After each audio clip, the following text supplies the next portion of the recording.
McAfee Show. There'll be no rules for our guests, for us, for the things we can talk about. Yes, speaking his mind. I've never had a problem expressing my opinions or my thoughts or anything like that. While being relatable. I haven't had that manufactured fake-ass celebrity that a lot of people have whenever they go on those big networks. I've had a chance to really build my crew, build my following, build my audience. And ridiculous. What am I supposed to do? So I'm supposed to look at something that I can definitely afford and say, nah. Is that what I'm supposed to do? The Pat McAfee Show starts in 3, 2, 1. Good day, beautiful people. It is Monday, September 28th, 2020. Week 3 is almost finished in the NFL. Tonight, they're calling it the game of the year, possibly, saying this could look like the Los Angeles Rams Chiefs Monday night spectacle from a couple years ago. The Chiefs and the Ravens will battle tonight for AFC supremacy. The reigning Super Bowl champs travel over to Baltimore. Why be less when you could be more? There will be no crowd, which is normally a wild atmosphere in Baltimore, so will that kind of even the playing field a little bit? Will the Kansas City Chiefs, who are currently getting points, yes, the Kansas City Chiefs, who were once described as, on this particular show, uncompete-withable, currently getting points at FanDuel Sportsbook tonight against the Baltimore Ravens and Lamar Jackson, who won an MVP last year and somehow looks even better than he did last year. They lost Marshall Yanda, found a replacement somehow. You can never replace Marshall Yanda, but their offense has been more efficient than it's ever been. The defense has been stingy. But will that defense be able to live up to a Kansas City Chiefs offense that got humbled in Los Angeles just a week ago against Air Bear? We'll talk about that. We'll talk about who we like, who we don't like, what's going to happen tonight. FanDuel's offering up a free $10 single game parlay. If you win, you can make thousands and thousands of dollars. And if you lose, they'll give you the $10 back. We'll talk about what you should be hammering for that. Also, we have to talk about the day that was yesterday in the NFL. A lot of surprises, some comeback wins. Some teams are completely dead. We'll talk about all of them. What coaches should be walking to the car, hopping inside of it, and driving as far away from the fucking facility as they can. There's a couple of them already. There's a couple coaches that maybe saved their job. One out there in the desert on a horse named Prater, maybe potentially saved his job out in Arizona. We'll talk about Kyler Murray, who was in the MVP conversation all the way up until yesterday. Now it'll probably falter off a little bit, but he can bounce back, still a young guy. We'll talk about Aaron Rodgers, who's coming on the show tomorrow. Yes! We'll talk to Aaron Rodgers about going down to New Orleans, down the Superdome, using a hard count against them on the road, getting them to jump off sides right before he was going to call a timeout, it seemed. Boom, making a play, winning the whole damn game, looking very comfortable against a stout New Orleans defense that he made look rather amateur. And when you have Aaron Jones running the ball so damn well, which Aaron Jones is, that play action that Aaron Rodgers can now use, because normally Aaron Rodgers doesn't have the incredible gift of play action that everybody else has. You talk about any quarterback, they live with the play action. You literally, you can talk. Aaron Rodgers has not been a big play action quarterback, but now that they got Aaron Jones in the backfield and they got an offensive line that's creating holes, play action is now a weapon, and Aaron Rodgers is using and abusing defenses with it, and it's been awesome to watch. Alvin Kamara has maybe the best grill I have ever seen. Smile for me, daddy, they said back in the day with Paul Wall when they were talking about grills. I'm not sure there was any grill in that music video or any grill that I have seen in my ventures around this globe that is as shiny and bright as Alvin Kamara. Hell of a football player, just couldn't beat the Packers yesterday. What a game last night it was. We'll talk about that. We'll talk about the Buffalo Bills either getting completely dumped on by the refs making bad calls, which a lot of people said that's what happened. That's why the Rams got back into it. After being down 25 points and suffering massive jet lag flying from the home of superstars and celebrities to the home of Buffalo Wings, which is like a 5-6 hour trip. Jet lag in the first half. Second half, they came back. They were going to win. Aaron Donald was an animal. Buffalo Bills fans said there's a couple penalties they didn't like. But in the end, a pass interference that a ref decided I am going to decide the game was called. Josh Allen and the Bills survive. Here we go. Josh Allen's in the MVP conversations. He's had a hell of a start. We'll talk about that. We'll talk about the Patriots. Cam Newton doesn't even have his best game. They beat the hell out of the Las Vegas Raiders. Yep. Same team that beat the Saints less than a week ago. I mean, a lot has happened. There's a lot to overreact to. We would like you to overreact with us. 1-888-MAD-DOG-6. That's 1-888 MAD-DOG 6. A lot of people have said on the internet to both Foxy and I that due to the obnoxious barking in the studio that has still happened, by the way, here into week 4 on Sirius, which is very impressive here on Mad Dog Channel 82 on Sirius XM, which we're very lucky to be here. It's Mad Dog 6 if you'd like to call him. 1-888-MAD-DOG 6. We want to hear your takes, your overreactions. We got Mark Sanchez joining us in about 22 minutes. And then in an hour and 22 minutes, we have Steven Gostkowski of the Tennessee Titans. He won 6 for 6 yesterday. The Super Bowl champion is all the way back, celebrating in people's face. And in third hour, we have AJ Hawk and potentially some others. I've sent some text messages out. A lot of people are potentially traveling or still sleeping whenever I text. Maybe we'll have a surprise call-in or two in the second or third hour. We'll see how it goes. I'm not 100% sure, but let me introduce you to the boys. At Tone Diggs is here. Tone, Pittsburgh Steelers, reverse the curse of the Super Boost, and that team looks very good at the football right now. And the Texans, now, you're 0-3. They have Chiefs, Ravens, Steelers. That is basically the 3, everybody's saying, of the AFC. But the Texans are sitting at 0-3. Got to be like, hey, that's no good. Steelers fans are got to be like, we're back, baby. Big Ben's not spanking his meat anymore, and we are winning games. Good teams win. Great teams cover. Bingo. Super Bowl teams break curses. That's Whoa. it's potentially what we're looking at here with the 3-0 Pittsburgh Steelers. A lot of people are saying that the Super Boost was cursed. And there was a chance, by the way. There was a chance that it was cursed because all my other bets seem to be hitting. Yes. All my other bets seem to be hitting. Yesterday, I hit again. I mean, I had a great day yesterday gambling, but I didn't know if the Super Boost was going to hit.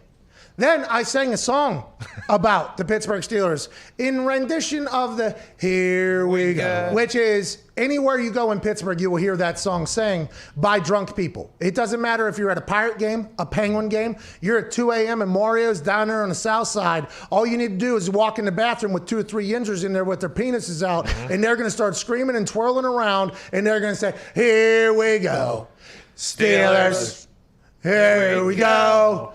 Pittsburgh's going to the Super Bowl. When I was in the shower yesterday morning, that song hit me. Okay? Hit me right in the face. Wow. And I even gave a, here we go. And it was like I was back in the bathroom of one of those drunk places. And it echoed off my bathroom. And I was like, you know what? Steelers are locking it up today. They hit, they cover. James Conner scores a touchdown. Ben Roethlisberger looks good. Juju Smith-Schuster is still playing good football. And the defense is still outrageously good. And my thoughts and premonitions of Deshaun Watson running for his life yesterday came to fruition. Now, he danced out a couple times like a magic man, like everybody has said. But then there were some other times where he got. And that's going to happen, I think, when you play the Steelers. You got to watch that, Tone. One of the more important things yesterday was that when they were down 10 and the defense actually didn't look good in the first half, but the offense and defense both made adjustments, which is wild normally for that team. And they came back and didn't give up 1 point in the second half. Quite a shot at the Pittsburgh Steelers right there. Just the coordinators. Yeah, okay. The team. At Boston Connor. Cam Newton didn't have his greatest day, but he had his greatest gif I've ever seen. Shout out to him. Got like 2.2 million views or something on that. Big thanks to Cam Newton for being electrifying and awesome. But the story still remains with the Patriots. 86 nights that guy was just out there floating around.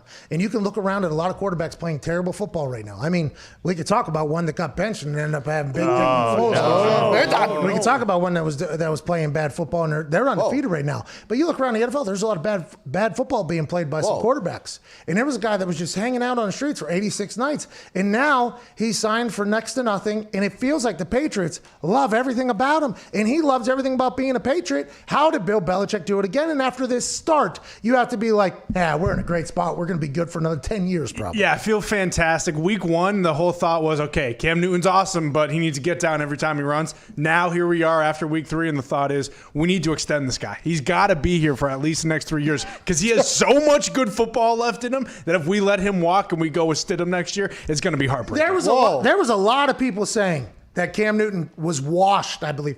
I believe a lot of the internet was saying, he's washed. He's washed. Yeah. He's old. He ain't got it anymore. He had 2 bad seasons, when you had a broken foot and a broken shoulder, which are pretty tough things to have whenever you're a quarterback in the NFL, especially his style of quarterback. He has proven that everybody that said anything about him potentially not being able to play good football anymore, completely wrong. And he's even exceeding it and maybe playing his best football yet. And he's not even touched anything near, I would assume, what Bill, Josh, and Ernie are going to be able to do with him. Yeah. You would think an extension would happen at some point, but there's no way the Patriots do that before the end of the year. Do you think? Well, I mean, we are going to have the most cap out of any team next year, so I hope there is sort of a thought in my mind that maybe, Bill realizes, hey, Cam Newton's better than what we ever had with Tom Brady, so we might as well pay the guy. Wow. You think that he's better than anything that Tom Brady has ever done? Well, look, let's just say, I mean, we ran for 250 rush yards yesterday. I think Brady checks out a half of those run plays because he wants to throw the rock around. Oh, Julian Edelman. And Julian Edelman last week had the most reception yards he's ever had in a game. Where was Tom when that happened? I mean, hey, look, Cam is doing everything on the offense. He's responsible for like 95% of our yards and plays, and I don't think Tom ever had anything like that in his tenure. Hold on. You are such a what have you done for me lately person. Always. Like you couldn't just be happy for Tom, who's having success down. No. Who's having success down in Tampa? By the way, throwing the ball to Gronk on purpose on a very regular occasion to the tight end. Weird. And that offense is looking good. Offensive line's looking good. Ball's coming out quick. I mean, that team's potentially figuring out what week are we into. 4 now. 4 to 6 is where we all thought they were potentially going to go. And now you got a guy, and instead of just being like, it worked out perfectly here. We both got it. Now you're like, our guy's better than any douche we had for the last 20 years. Absolutely. Our guy is the guy, and that'll always be how it is. But I never said I wasn't happy for Tom. I'm very excited for Tom. He's in a great situation over there. He's going to dethrone Breeze, that son of a bitch. And really, they have a shot at the Super Bowl. What could be worse? Everybody's going after Drew Brees, man. But then Sunday Night Football was like, what you guys are attacking him for? Like, yeah, this is just his thing. Works. Yeah, like for the last 5 years, he's been the shortest completer of the football in the NFL, which, by the way, if you're Sean Payton, you got to feel really good about that stat because that means you're drawing up so many plays that it doesn't even matter. It's just like, yeah, here we go. We'll pick them apart by doing this. And when you got guys like Kamara who can take a screen basically and I mean, that offensive lineman McCoy out there in the front was awesome. I mean, that was absolutely awesome. I would assume that guy is going to get massive praise today in a lot of different things, as he should. But whenever you have that offense where you can throw the ball less than 5 yards down the field and be that proficient, I mean, that's on the offensive coordinator being brilliant, right? And that's probably why, I mean, he loves Drew Brees, but he's like, we can get anybody in here to do it. Taysom Hill, everybody's talking about how bad he is. Can't do a handoff right on Sunday Night Football against Packers, but I'll tell you what, he can throw about 4 yards if we fucking need to, and that's what Drew's done for the last 6 years. And we've broken every single NFL record, by the way, with this. That's insane to think about. My problem is that if Drew Brees beats Rodgers with the weapons that Rodgers had, everyone would be pounding the Drew Brees MVP drum today. But Aaron Rodgers, yet again, same old story. Matt LaFleur, 16-3 in his first 19 starts as a head coach or whatever. I wonder if he doesn't have Aaron Rodgers, what happens. Now, granted, that's all football. You got to have a quarterback, right? You got to have a quarterback. But, man, he is the best coach documented in league history. Yeah, that's far. Matt LaFleur. Yeah. The best coach in documented history. Now, Matt Belichick. I'm not saying, exactly. I'm not saying that having a great quarterback isn't essential to winning games. But if Aaron Rodgers leaves, let's say Aaron Rodgers leaves and LaFleur stinks and he gets fired or whatever, does he get the Adam Gase treatment because Gase was with Peyton there whenever he was just winning, where he just gets a job for what happened? Or is this actually LaFleur? We'll ask Aaron tomorrow. We'll be like, hey, you and LaFleur, what has happened? Because this year you guys 37 points, 35, 40 points. Yeah. They're putting up so many points right now. They are in a groove. You got to feel good as a Packers fan and maybe even think, imagine if we had one more weapon. Imagine if we maybe had a run stopper. Maybe if we did a little bit of that. That's every single game as a Packers fan, because I am now a Packers fan, because I would like to see Aaron succeed, because I'd like our conversations to continue to go good. Last night I'm watching, and Chris Collinsworth, I think, alluded to it, and Tirico, who just, I didn't know he was just doing Kind of popped in Every there. once in a while. Yeah. And then they had that other guy, the post-game guy, Stooge, doing the, what's his name? The, Jack Collins? no, not Jack, the other one. The, Liam McHugh. yeah, he was, he was talking, and he, no offense to Liam, he does a good job, but whenever he's talking on that Football Night in America, it's like going to break or coming out of break. We come directly after that Cowboys-Seattle game, I think, right over to Football Night in America, and he's talking, I'm like, have we not got to the fucking highlights yet? Like, are we not getting it? And he was like, no, this is Liam's show right. Oh, this is Liam's show right now. I thought Tirico was dead. I'm like, is anybody, have we checked on Tirico? And then we go right to the thing. Boom, Tirico. Now, is Al Michaels dead? Can we? It was planned. This Dang, was planned throughout the Jesus. season because of COVID, I believe, and all that stuff. Oh, thank God. Tirico, very good, by the way. If you're NBC, it's like, oh, it's nice we have Al Michaels, like potentially greatest of all time. Oh, and also this other guy just kind of hangs out on stage whenever Liam's not doing his thing. And it was a great call by them. But they pointed it out a couple times. They're like, this team feels like they're one step away from the Super Bowl. And they didn't try to help the team at all. So that's all you got to think about. Now, granted, it's very positive. Aaron's playing lights out, unbelievable football, all that shit, right? Winning games, going down and to New Orleans and winning down there. I mean, not easy, obviously, without the fans makes it easier, but you get it. You have to think the entire time, like, man, if they had a run stopper or another weapon, this would be, man, we'd be untouchable at this point, especially with the Niners. Everybody's getting hurt in the NFC. Drew Brees seems to be falling apart. I mean, all these things start happening. You start looking at this as a Packers fan. You're like, we could have been even better right now, but we chose not to be. And that's a wild time for you at the same time. Yeah, it is kind of hard. I mean, you can't be too mad at this point because they are 3-0. But with, I mean, that defense, like it is just, I mean, it's like cardiac arrest every week. And I worry that eventually when it gets to the point where it's like, hey, Aaron, listen, you got to score on every possession, okay? Like there is no room for error. There's no margin for error. That defense, like they're opportunistic. When they are creating takeaways, like they're pretty good, but if they're not, they're piss poor. So it's kind of an issue. Yeah, a little bit of an issue. Could have got better, chose not to. No big deal. Let's keep it moving. How you doing? Another team that got better yesterday. Second half, roughly. Yeah. Right around there. Roughly around second half. 5 minutes in the second And half. the first, and Yeah, the there was first like as well. 10 minutes left in the third, Yeah. I think. I was on the clock, I believe, around there. This dude just came trotting out onto the field with a fucking visor on. Did you guys see this? Oh, yeah. It was in Atlanta down there. It was down there in Atlanta. Really? Just came trotting in. Oh, the three-legged guy. Head of the tripod guy. Yeah, the Super Bowl champion tripod comes waddling in with a visor all of a sudden, and then he just pick. Whoa, that was bullshit call. fault. How is that even an interception? Is this going to break him? No, because he comes back on the field afterwards. 3 touchdowns later, down 16 or something like that. Come back to win the game. He's a hero. Oh, my God. Big Dick Nick Foles is now the QB in the Midway Chicago Bears. Zito, you have to be pumped about this. Bear Don. No, just like 4 days ago, you're like, in Mitch we trust, in Mitch we trust. still do. Trubisky's my quarterback, Trubisky's my quarterback. Mitch. Nick Foles comes in there, does exactly what Nick Foles does. And to Diggs' tweets credit, the Atlanta Falcons did exactly what the Atlanta Falcons do. Yeah. Last week, it was they didn't know the rules. This week, it's Nick Foles. Did you think There's there was really an onside nothing. kick again? What's that? Did you think they were going to have an onside kick again? I thought there was a chance that they were going to be able to make up for what they did a week ago. But whenever Nick Foles gets in the game, there's an energy. So, for instance, there's a guy named Frank Reich. He's currently the head coach of the Indianapolis Colts, who beat the brakes off of the Jets, who might be the worst football team I've ever seen on a television screen. I want to see the 0-16 Lions versus this team so bad. Well, next week we have the Clemson versus Jets talk coming. So. Dan Orlovsky said that his 0-16 Lions team, the team that you are thinking about, and the clip that you are thinking about is currently being aired on our screen here, where Dan's running for his life in the back of the end zone while Jared Allen's celebrating, whatever, you get it.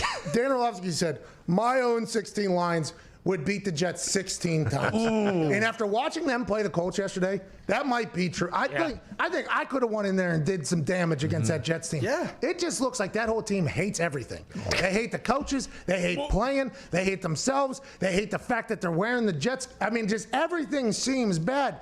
And by the way, we're only 3 weeks into this thing. It wasn't a week ago. The owners of the Jets said, Adam Gase, offensive guru, this guy's a genius.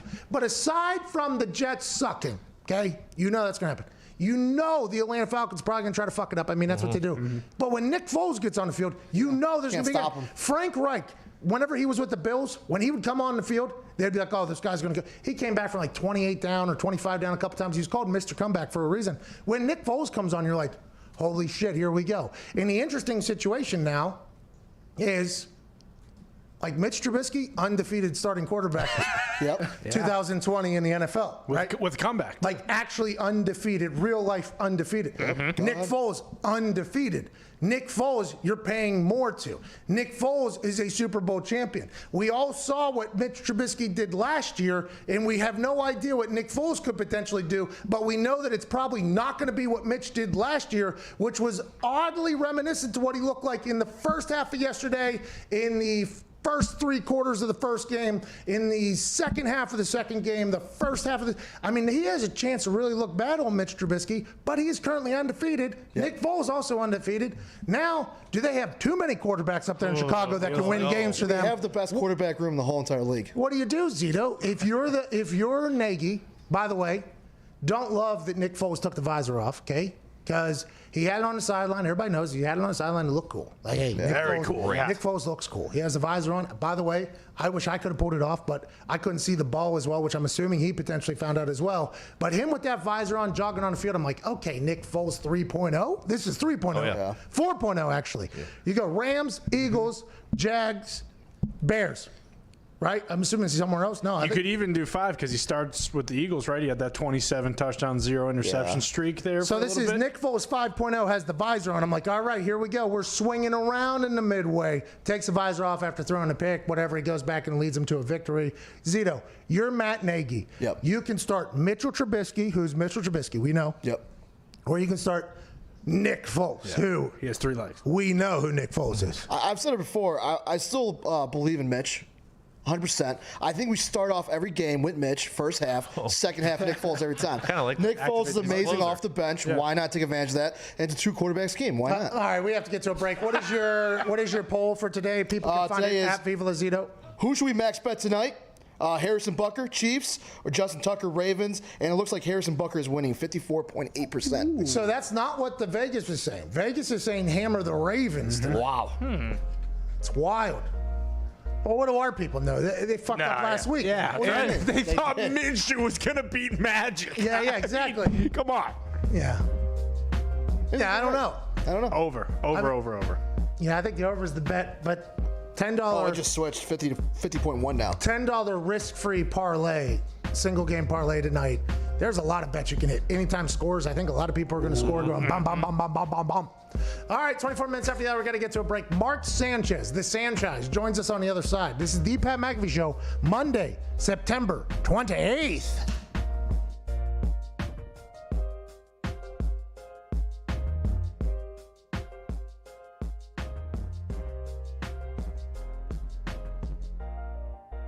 Did you have a good weekend betting? Did you have a bad weekend betting? It doesn't matter because time after time after time, FanDuel Sportsbook gives you chance after chance to win thousands and thousands of dollars. Tonight's chance is a same game parlay, Chiefs Ravens. Same game parlay, what's that? It means you can bet the over, the under, the money line, the spread, up to the first touchdown score. Anything in this parlay, you win all of those things and you can win thousands. I did a 9-team parlay here to win $15,000. That's what FanDuel does for you. $10 risk-free. $10, what's $10? Risk-free, doesn't matter if you win or lose. $10 risk-free, same game parlay, only on FanDuel Sportsbook. Tonight, Chiefs, Ravens.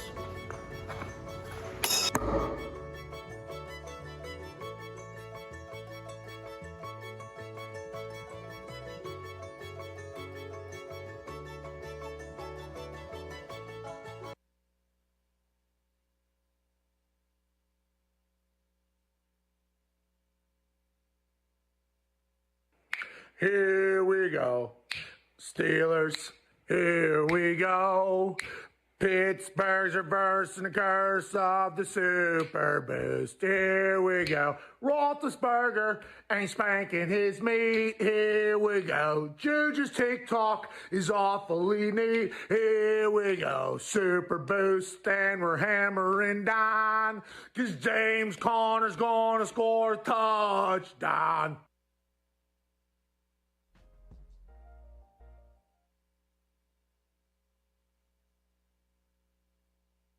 Last game that I wanted to talk about with you that we haven't discussed was the Sunday Night Football game. Packers at Saints. It opened 6.5. It's down to 3. Saints are the favorite at home. They're getting only 31% of the bets, but 91% of the money is on the Saints. The numbers tell us to take the Saints here. What say you? My numbers say take Green Bay. Okay. Yeah. Like that. Hey. Like that, My Mike. numbers say take Green Bay. Our numbers too.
McAfee Show. Nailed it. Welcome back to the Pat McAfee Show. It is Monday, September 28th, 2020. Woo. A nice overreaction Monday in the building. Joining us now is a man who played quarterback in the NFL. He played quarterback for a team that sucks at football now. Ladies and gentlemen, not USC. I'm talking about former New York Jets star quarterback. And I don't think he ever got enough credit for being good for the Jets, because I'll tell you what, the Jets haven't been worth a single damn since this man left town. Ladies and gentlemen, the incredibly handsome Mark Sanchez. Good to see you, buddy. Sanchez, how you doing, pal? Shoot, if I were any better, it'd be against the law, man.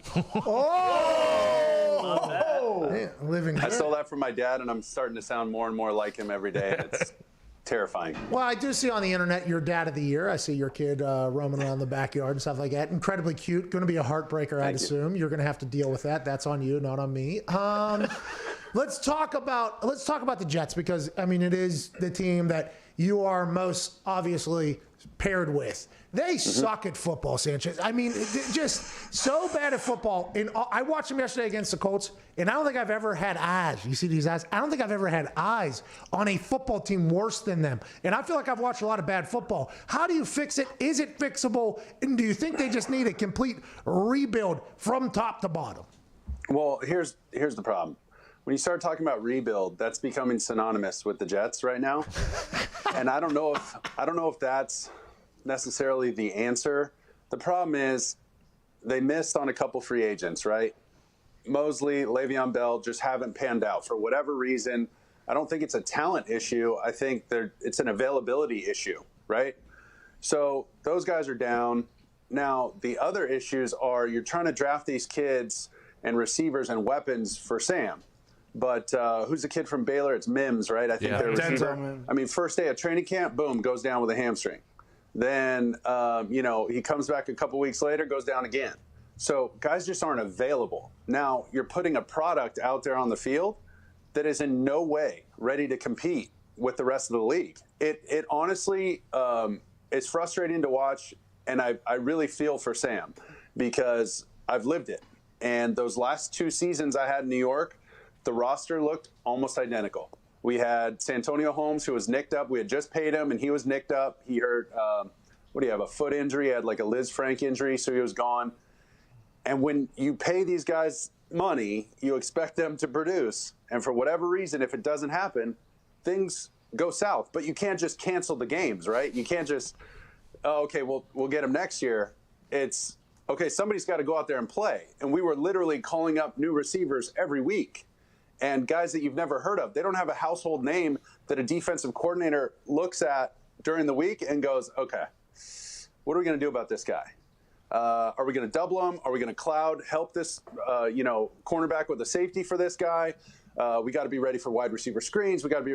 they don't have to be ready for anything. It's like, let's go play a preseason game and play our base defense, day 1 and 2 install of defense, throw in a couple exotic blitzes, and we'll kick their ass. And it's just really unfortunate. It's disheartening. I feel bad for him. That was exactly what happened yesterday, by the way. I watched it, and that was Sam, by the way, I saw him last week make this play where he was rolling left, and it was a sidearm ball. It was like Patrick Mahomes.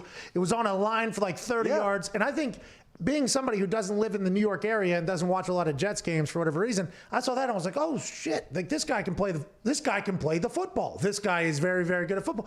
He has no shot right now. Yesterday, he threw some bad balls. There's a couple of bad picks, things like that. But when you're a quarterback and the whole world seems to be crumbling around you, I think he's, 21 years old, too? I'm not even sure I think he's 19 years old. What is your mindset day to day? It's like, hey, we have to get better. I have to get better. Or is it like, I just need to survive this? I need to figure out how to survive day to day in here.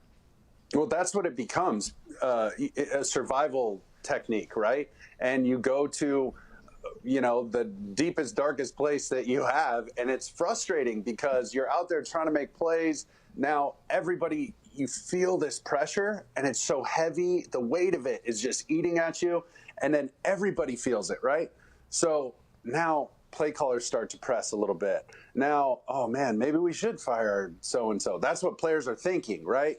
Guys are starting to talk about it. This stuff is manifesting itself on Sundays. And then the talk through the week is, oh man, this guy needs to go. Oh, he's no good. Oh, they blew it with this guy.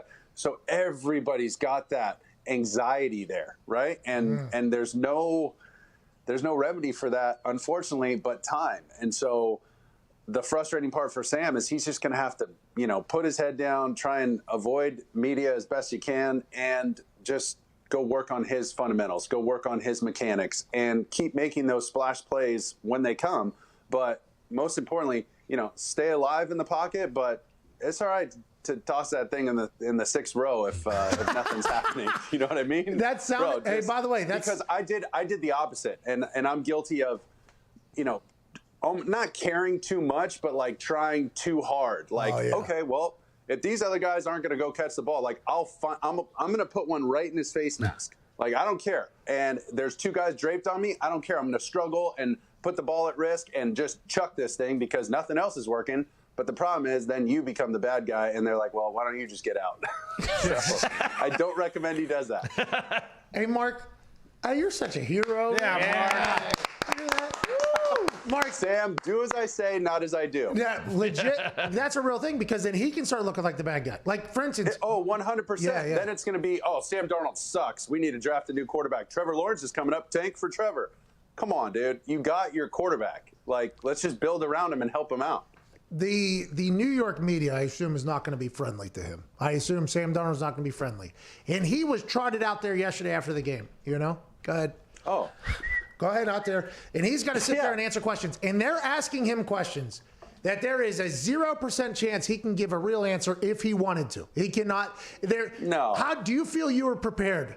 Okay, so now Sam Darnold has to become a politician. Okay, he has to speak here absolutely. He has to put away all of his anger for maybe another year of his career getting wasted here. He has to put aside any potential ass beating he just took, every pick he just took, the thought of the next 4 games probably going to be even worse than the first 3 were. He has to put that all aside, and now he has to put on a good face for the head coach saying, we were perfectly prepared for this whole thing. That isn't in the quarterback 101 playbook. Like, hey, by the way, you're going to get crushed sometimes, okay? Yeah. There's going to be blindside shots. Your head's going to get dislodged like Joey Burrow. You're going to do all these things. You're going to have to deal with pressure and all this. But then also, when everything's falling, you have to say all the right things because nobody else will. That has got to be one of the most difficult parts of the entire thing. It's frustrating. The things that come to mind are like the Charlie Brown, like, wah, wah, wah, wah, that, or like a bad kung fu movie, like, Father, I have failed you. Like that's what you're doing up there, though. You're essentially on autopilot, and you make these cliche statements. Yeah, it's just he's going to kill everybody with cliches, right? It's just, hey, listen, we got to execute better, and it starts with me at the quarterback position. I got to analyze and make sure I'm doing everything I can mechanically and preparation-wise. So we'll just, it's back to the drawing board, and we just got to keep fighting. Hey, Sam, why did blah, blah, blah? He can't talk about, like, hey, this guy going against that corner, I mean, this corner basically got like a day off today, okay? Because he's not really worried about this guy, so he kicked his ass all day long. And when I'm back there, trying to throw to this guy, he's not open, and the 3 other guys aren't open either. And we're missing blocks. So what do you want me to do? That's what you want to say, but you just can't. You can't, because it doesn't do anybody any good, and you kind of look like an assople. If you do that. It would be so awesome, though. It would be so awesome if Sam Darnold just came out there just went like, La Flama Blanca and just told the truth. That would be unbelievable. You're watching the same thing I'm watching. Why are you asking these stupid questions, all right? Not a single dude was open the entire game. I'm trying my best. Did you see a week ago? Sidearm, 35 yards. I'm the only son of a bitch that can do it. But Sam Darnold won't do that because he's the right guy. He's a good guy. Yeah. And that's why I chose not to be an NFL quarterback. What do you got to say? Mark, I think we found a new segment. What he should have said. I'll dress up like Sam. You be the media. You give me the Thor hammer of questions, and I'll give what he's really thinking. Like they did that, like Key and Peele did for Obama. Yeah, that's real. That's real, though, because you're probably the only person in the most recent history who has been in the exact same spot as him, from the same school. Yeah. By the way, USC to the Jets. We get screwed over the situation we're in. Not a bad hammer there, pal. 13-ounce claw hammer. Yeah, give me my new hammer, please. I got a new hammer, by the way. It's not a Thor hammer, but... See, that's a sickle. I thought it was a hammer. Shoot. See, you just kind of. Yeah. And then if you really want to do it, that'll kill a man. What do you got, Ty? Mark, how much of the Jets' dysfunction and failure falls at Adam Gase's feet? And do these guys really want to play for him? Because, like you guys have been mentioning, like in postgame, they're saying like, "Oh, we love Coach Gase. He's the guy for the role." But when he comes off like such an arrogant asshole, like, do these guys still want to play for him? Listen, that's tough to say, and I do my best not to, like, certain situations I know from experience, but again, there are different variables in this situation, so I can't say for sure what the locker room's going through exactly, right, like what those meetings are, because I'm not in there. But listen, it just know that it's weighing on everybody, and when somebody puts that, like, plants that little seed about, oh man, it's the coach's fault, then it becomes an easy out. And unfortunately, guys who aren't like the best professionals will kind of use that as an excuse. Like, well, he's not a very good coach, so maybe I don't prepare as hard. Or, yeah, I used to stay late on Wednesdays and Thursdays, but I mean, our team kind of sucks anyway. We're 0-3. You know what I mean? So guys go through that. Now, does that, do I know for a fact that that's happening? Not 100%, but I'd be, pretty sure that somebody's thinking that. Yes. And it's just tough, right? Because as soon as they plant that seed, it's there, right? You speak things into existence. The antithesis of this, the Seattle Seahawks, right? Russell Wilson's speaking stuff into existence. Hey, here we go, baby. Here we go. Play. Hey, clear eyes, open heart. Here we go. We're going to play good football. Hey, our defense isn't going to be good at all, but we're going to throw a lot of touchdowns. That's what he does every single game, literally. Go Hawks. Go Hawks. But go Hawks. And what he does is he also has a lot of really good players around him. So they can afford to say things like that, like, hey, it's going to be great. You can't just do that when you have, a pile of crap. Like, oh, this is going to be awesome. You can try, you can fake it as best you can, but you want to go eat a crap sandwich, it's still not going to taste good. I don't care what you tell yourself. Hey, quick question. Why is everybody calling me a communist with this thing? Oh, it's because the hammer and sickle. It's from the old sickle USSR from the Soviet Union logo. Was on there. Yeah. The hammer and the sickle. With the hammer. Set me up. Like that. It's not the Russian It's Z. not. It's a Dothraki war weapon. Yeah. I mean, Oh, that too. Yeah. Yeah, okay, thank you. Yeah, this isn't, by the way, could be used as a hammer, too. Anybody that's Just don't hold No up the hammer political at the same agenda time. with this sickle, Oh, guys. yeah. By the way, can't even spell communist, but I know it's not good. it's not the red curtain over here. As separate things, they're fine. Together is the. Yeah, you can't put the hammer and that together. No, I would Yeah, never. that's not good. No. Listen, you fucking communists watching on YouTube. Don't you be coming after me, okay? I don't need that. Nostrovia. I'm a big freedom guy. Big freedom guy. All right, let's talk about Mitchell Trubisky. Let's say you were Mitchell Trubisky. Oh, man.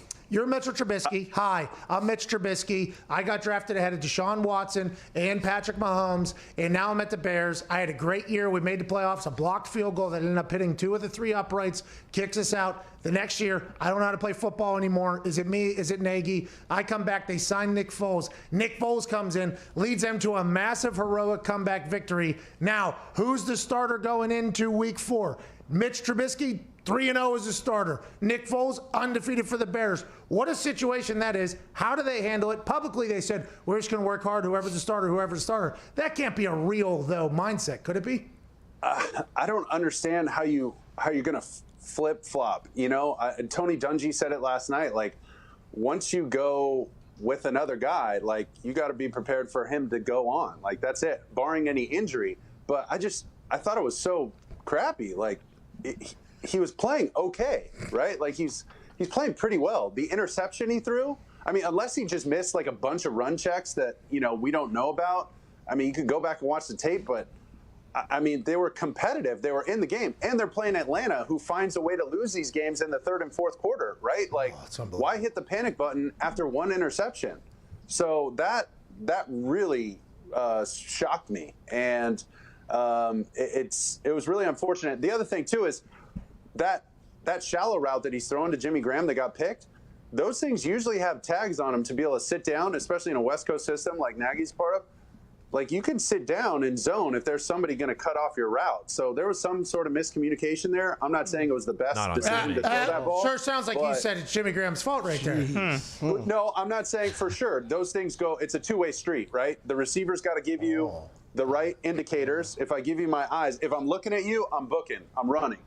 But if I don't look at you, slam on the brakes and show you my numbers, I'm putting it on your body.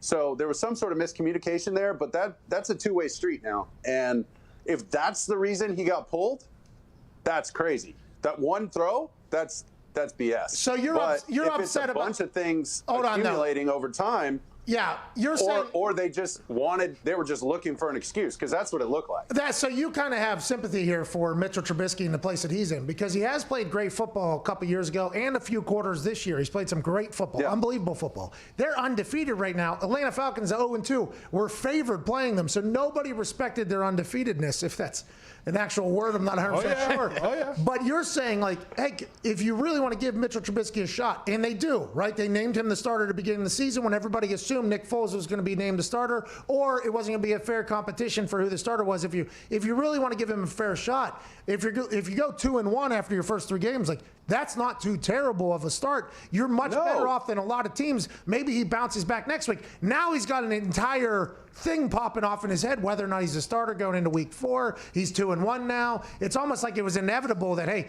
you keep fucking around, Nick Foles is going to come in. And that's a tough place to be, I guess.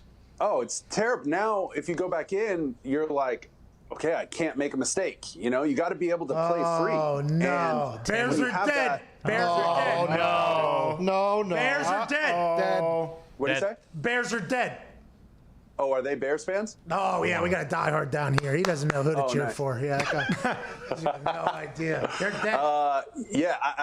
I don't think they're dead. They'll be fine, but it's just you don't do that to a quarterback. That doesn't make sense. And it just seemed like a quick hook to me, in my opinion. Like I said, I'm not in the meetings. Played a lot of football, seen a lot of football. That just seemed a little strange. Like that was the idea going into the game. If he screws up at all, like so much as coughs the wrong way, yank his ass. And that's crazy. So you believe, on record, Mitchell Trubisky did not deserve to get benched yesterday, which gave an opportunity to Nick Foles to do what Nick Foles does, which is swing his big thing around and come back and win. And now they've made their bed, and they got to sleep in it now because they made that one bad decision, which has led them to here. Yeah, if you're going to force me into that hot take, fine. Okay? Wow. I'll give you consent for that hot take. Not a hot take. You said it, not me, pal. I didn't say if I said it. You amplified it. I'll own it. I think it was a little soon. Listen, I love both of those quarterbacks because I played with both of them. I've been on teams with both of them. And Nick's a great dude. And these guys are going to work together and figure it out because they're both great people and great ball players and professionals. So they'll say the right things, but that was a little quick for me yesterday to pull him that soon. Okay, so that means Nagy wanted his ass out of there. Okay, you Pace, this is your guy. We brought in Foles. I brought in my people. Okay, we win games, by the way. That's what we do. What? And that's the other thing, too. Like, there's a political side to this. Like, maybe Nagy's like, well, shoot, if I distance myself from him and Nick plays well, I get to stay. Maybe somebody else is gone. Mitch is who he's saying. Now, let's, before we let you go, Mark, and I can't thank you enough for joining us. West Coast time, too. You're up early, top of the morning to you, pal, over there. Good morning. Good morning. Good morning, Mark. If you're Joe Burrow, good morning, Mark. Good morning. Good morning, Mark. Good morning. Buenos dias. How's breakfast, Mark? Buenos dias. Oh, buenos dias. Aquí estamos, mi amigo. Huh? Whoa. Dude, if I'm Joe Burrow right now, I'm feeling good. That's what I was about to say. If you're a quarterback and your head gets dislodged from your body for a second and then it comes back and you have to go to the sideline, then you come back, by the way, just a play later, and you lead your team into a tie game against the Philadelphia Eagles. That has to feel. But those shots, though, the quarterbacks get, and you guys get paid a ridiculous amount of money. You get treated like royalty. You get pampered everywhere you go, all that stuff. But those types of shots are a real problem. I mean, is that just something that you know is inevitable? But Joe, he almost lost his head. It felt like his skull was leaving his body. And then he just gets right back into the game. Is that normal for a quarterback to take a shot like that and just get right back in the game? Or is that an elite toughness that Joe Burrow has because he's from Ohio? And what's the hardest shot you took that didn't involve somebody's ass? Oh, that was rude. No. Fair question. It's a fair question, Mark. It was not. That was just a question. Fair. That was Mark. No. You are not on the phone. You were with us, Mark. Yeah, sure. No, you were with us, Mark. That? I'm just wondering. Let's see. Joe Burrow has this unique ability to wake up and ignite a fire in himself when he gets hit. You saw it at LSU in the bowl game before their, incredible run. I think they played UCF or somebody like that. But he got smacked, came back in the game, threw like 4 touchdowns. Then against Alabama early in the game last year, he's running towards the sidelines, and I remember talking about this. I'm like, dude, get out of bounds. And he's like, no, man, you know me. Like, I need to take a hit just to, like, get into the game. And that's the way he is. Now, I don't recommend he takes those hits all the time because, like you said, his head almost got dislodged from his body. It really did. So he's going to need a chiropractor. He's going to need a great massage today. But that's who Joe Burrow is. And he is such a competitor. It's been impressive to watch. The stuff he's doing at the line of scrimmage, before the play, after he gets hit, in tough situations, converting third downs, being strong in the red zone, and taking care of the football. I mean, you want your 3, 4, 5-year veteran quarterback to start doing those things and, like, tighten those things up. He's already doing them with an offensive line that makes every play like the toughest quarterback drill you do, right? You do these drills in the offseason because you can't get used to, like, 5 steps in rhythm, 1 hitch, throw. That happens like 2-3 times a game, maybe. And when it happens, you're like, oh, God, that felt good. Why can't we do that more often? And then the next play, you're like, oh, shit, this guy's going to kill me. Oh, shit, this guy's going to kill me.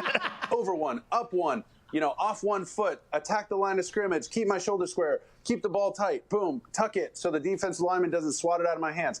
He's doing that every play. So every play is a quarterback drill, which is exhausting. I mean, I get tired watching him play. So he's absolutely impressing me, and the sky's the limit for him. If they give him some time, look out, man, because they have a couple weapons on the edge. Different than Sam Darnold. They have some weapons that can help him make plays, right? He can extend the play, but you need guys to ultimately eat up some yards for you and do something with the ball in your hands after you catch it. Last question. Honestly, don't want to take up too much of your time. Follow up. Is Joe Burrow an anomaly in the quarterback world as he likes to take a hit? Because I know linebackers like to have a hit. I know there's some offensive linemen that like want to feel one, defensive linemen, things like that. I'm not sure I've ever met a quarterback that's like, you know what? Want to almost get paralyzed and I'll get right into this stuff. You know what I mean? So it doesn't have to be like a knockout shot, right? But like something just like getting, even in preseason, like just getting pushed down after a throw and you kind of like hit the turf and roll a little bit. It's like, okay, I'm in the game. After your first completion, all right, we're in the game. Like, let's roll, boys. Here we go. And that's kind of how I felt growing up and as a professional player. But he's something else, man. I'm trying to think of my. I still have a click in my jaw, and it's from playing the Patriots in October. It was right around Halloween, my rookie year. I think I put Lee Bodden in the Pro Bowl from that game because he bought me a drink in Miami after the season and was like, "Hey, bro, thank you." Oh, nice. My brother's like, Hero. My brother's like, "Who is that?" I was like, "That's Lee Bodden. I think I threw him 3 interceptions this year." So he was my number one target that week, and it was a rough day. But I remember just getting jacked up so bad right under the chin before like all this helmet-to-helmet stuff and before they were protecting the quarterback quite as much. Bro, this thing, like, I was ringing in my ears, and Brunel used to tell me, this is horrible, but before concussion protocol and all this kind of stuff, you would look at the white lines almost like a sobriety test or something, right? You would look at the white lines, find the correct color jersey, and then walk towards that while I was watching the white lines. So I didn't waver, so no one would take me out of the game. I'm dead serious. Now, I don't think this is smart. I don't recommend this, especially now with everything they know about concussions and player safety and all that. But that was the time. That was true. This is true, what I'm telling you. And I remember opening my jaw. It still clicks from that one hit. And I was just like, damn, dude. Okay, this is what you signed up for. This is awesome. This really hurts, but this is awesome. Did you continue to play because you passed the sobriety test? Oh, yeah. I continued to throw another interception to Lee Bodden. No shit, Mark. Jeez. I'm happy you're safe. Your brain is good. You're still handsome. Your kid's awesome. And every time you come on the show, we appreciate you. Ladies and gentlemen, the host of Fourth and Forever, ESPN. Are you still doing ESPN? Yeah, I see you on TV every Saturday. Yeah. Get up. Thanks for watching. Oh, yeah. Oh, no. Good morning. Mark Sanchez. Yeah, Mark. Oh, Mark. Thank you, Mark. You're the man. Oh, yeah. Hold on. Yeah. Hey, don't you worry about it, buddy. This thing's hot right now, okay? Nice. This thing's hot right now. Nice. I don't know about your claw, but this thing's hot. All right, see you, man. Go walk that sobriety test. I got you. Hey, he's a good dude. Yeah. Oh, yeah. Great guy. Great guy. He got killed. Oh, yeah. Almost murdered. Who? Mark Brunel goes, hey, listen, here's the old game because they might try to take you out. You know what I mean? Just when you see the yard line there, just go ahead and heel toe that thing. Just right this side so it doesn't look like you're wobbling. Oh, thanks, Mark. Should I invest in floatable furniture? That's a great idea. That's a good idea. I want to get to a phone call, but we have to read this thing before the hour ends. He's literally was in the exact same position as Sam Darnold. Yeah. Mm-hmm. Oh, yeah. Sam Darnold's got no shot. Well, if Sam Darnold takes a hit like that and is thinking about, staying in the game, just go out, buddy. Just take a hike. Just take a hike. Kerry Collins did that. He came in for the Indianapolis Colts when Peyton Manning had his neck thing. And Bill Polian signed Kerry Collins. And I think Kerry Collins, when he got his call from Bill Polian, was actually in a hunting stand, like a stand, like up in a, and he got like a phone call and he's like, hello, like quiet, because he didn't want to interrupt it. Hey, Bill Polian, Peyton Manning's going to be out for like the next year or whatever. You want to come play quarterback? No. You want to take $4 million guaranteed? Yep. I'll get down. Get out of the stand right now. And then J.J. Watt picked him up, dumped him on his head, and then he had a concussion for the next 4 months and he was gone. Hey, you got $4 million though. $4 million. Not bad. But I hope his brain is all right. Hey, you know what? It's time to spoil the shit out of your dog with BarkBox. I love it. 2 toys, 2 treats, and a chew, and it starts as low as $22 a month for over $60 worth of dog chews and toys. It's the best day of the month for our dogs whenever they arrive, and the BarkBox is Christmas every single month for your dogs. My dogs love the toys, the treats that are all specially calculated for them that show up every single month, and I don't have to reset it, so I look like a hero to my animals once a month, and that's just good news for me. Hell yeah. What is this? Oh, is this Enrique Iglesias? Is this Two Direction? Whoever's singing this is like, yo, BarkBox for your dogs are saying. And right now, you can get a free extra toy in every box, which is equal to $60 worth of toys for a year for free. Whoa. Sign up your pup and get unique toys, snacks, plus a free extra toy every single month. Tailored toys and treats. Ship free every single month. Start now and get $60 in extra free toys. Go to barkbox.com/Pat. That's barkbox.com/Pat. Unique toys, USA made treats, sorry, Canada. Free monthly delivery and $60 in free extra toys. That's barkbox.com/Pat. First hour here is wrapping up. Big thanks to BarkBox for making me look like a hero. Also, shout out to whoever's singing right now. I believe it's Jacob Tilburg. It's called Flowers. Tilly. Shout out to Jacob Tilburg. We're back on the other side with some phone calls. Also, Stephen Goskoski. Overreaction Monday continues. This is the Pat McAfee Show, Monday, September 28th. She wants everything. She wants your money. She's inside of your head. Started with flowers.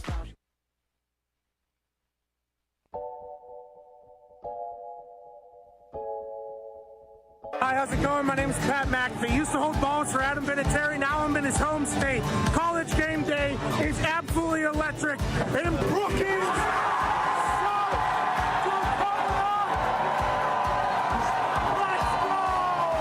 College game day has made the voyage to Brookings, South Dakota to experience a game with the best fans in college football.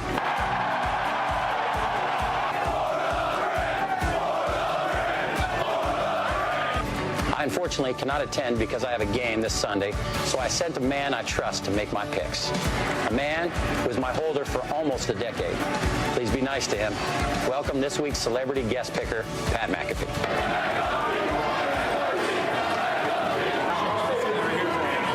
Go big, go blue, go Jacks. Hosting Auburn.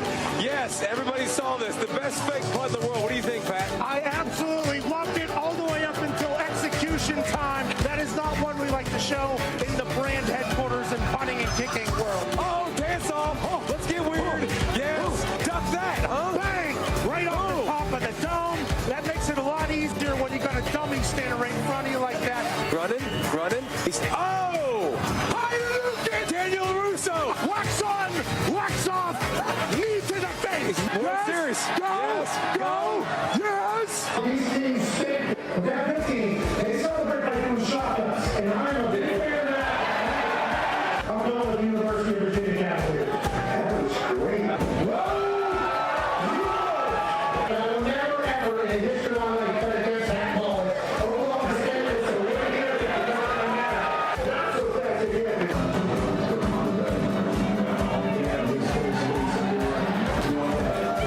But I'm going with Trey. Please excuse my dumb friend Kirk. Look at this crowd. They've been out here since 4 a.m. College game day comes to town. They lose their mind. The population of this state is about 800,000. And when the Jackrabbits take the field, they're alongside all 800,000 South Dakotans. The Dakota marker was in Fargo for far too long. Today, 5 o'clock local time, the Dakota marker is back in beautiful Brookings, South Dakota. Vinatieri School. They might be the Jackrabbits, but they're the goats today. Ladies and gentlemen, South Dakota State with the win. Give me that place in. No. Don't do that. No. Leave. Policy has the Pat says it be no. I told you I came on your radio show that we were going to get you on College Game Day. Not only are you incredibly intelligent and handsome, you're a man of your word. You picked North Dakota today, so I had to bury you. That's okay. But it's been nothing but incredible. The College Game Day crew is hospitable. In South Dakota State, I think we can all agree, they showed up here. Yeah. But I loved it. I've watched the show, obviously, forever. And it's on in every single NFL locker room. My coaches are. Yeah. So this is a big time deal for me, my family, my friends. All right, I'm back in the day here. Appreciate you, boys. It's from the training room of the Colts. AJ Watt tweeted. It's a very hard process to keep the game television. Text from every human that I've ever done television with, like since way back in the day. They're like, we knew this day would come. Equipment managers, old teammates. I mean, you don't get to trend on Twitter often anymore. They make it damn near impossible. Go up onto a stage with a couple legends, talk some shit in front of the incredible South Dakota fans. What an awesome opportunity.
The Pat McAfee Show. There'll be no rules for our guests, for us, for the things we can talk about.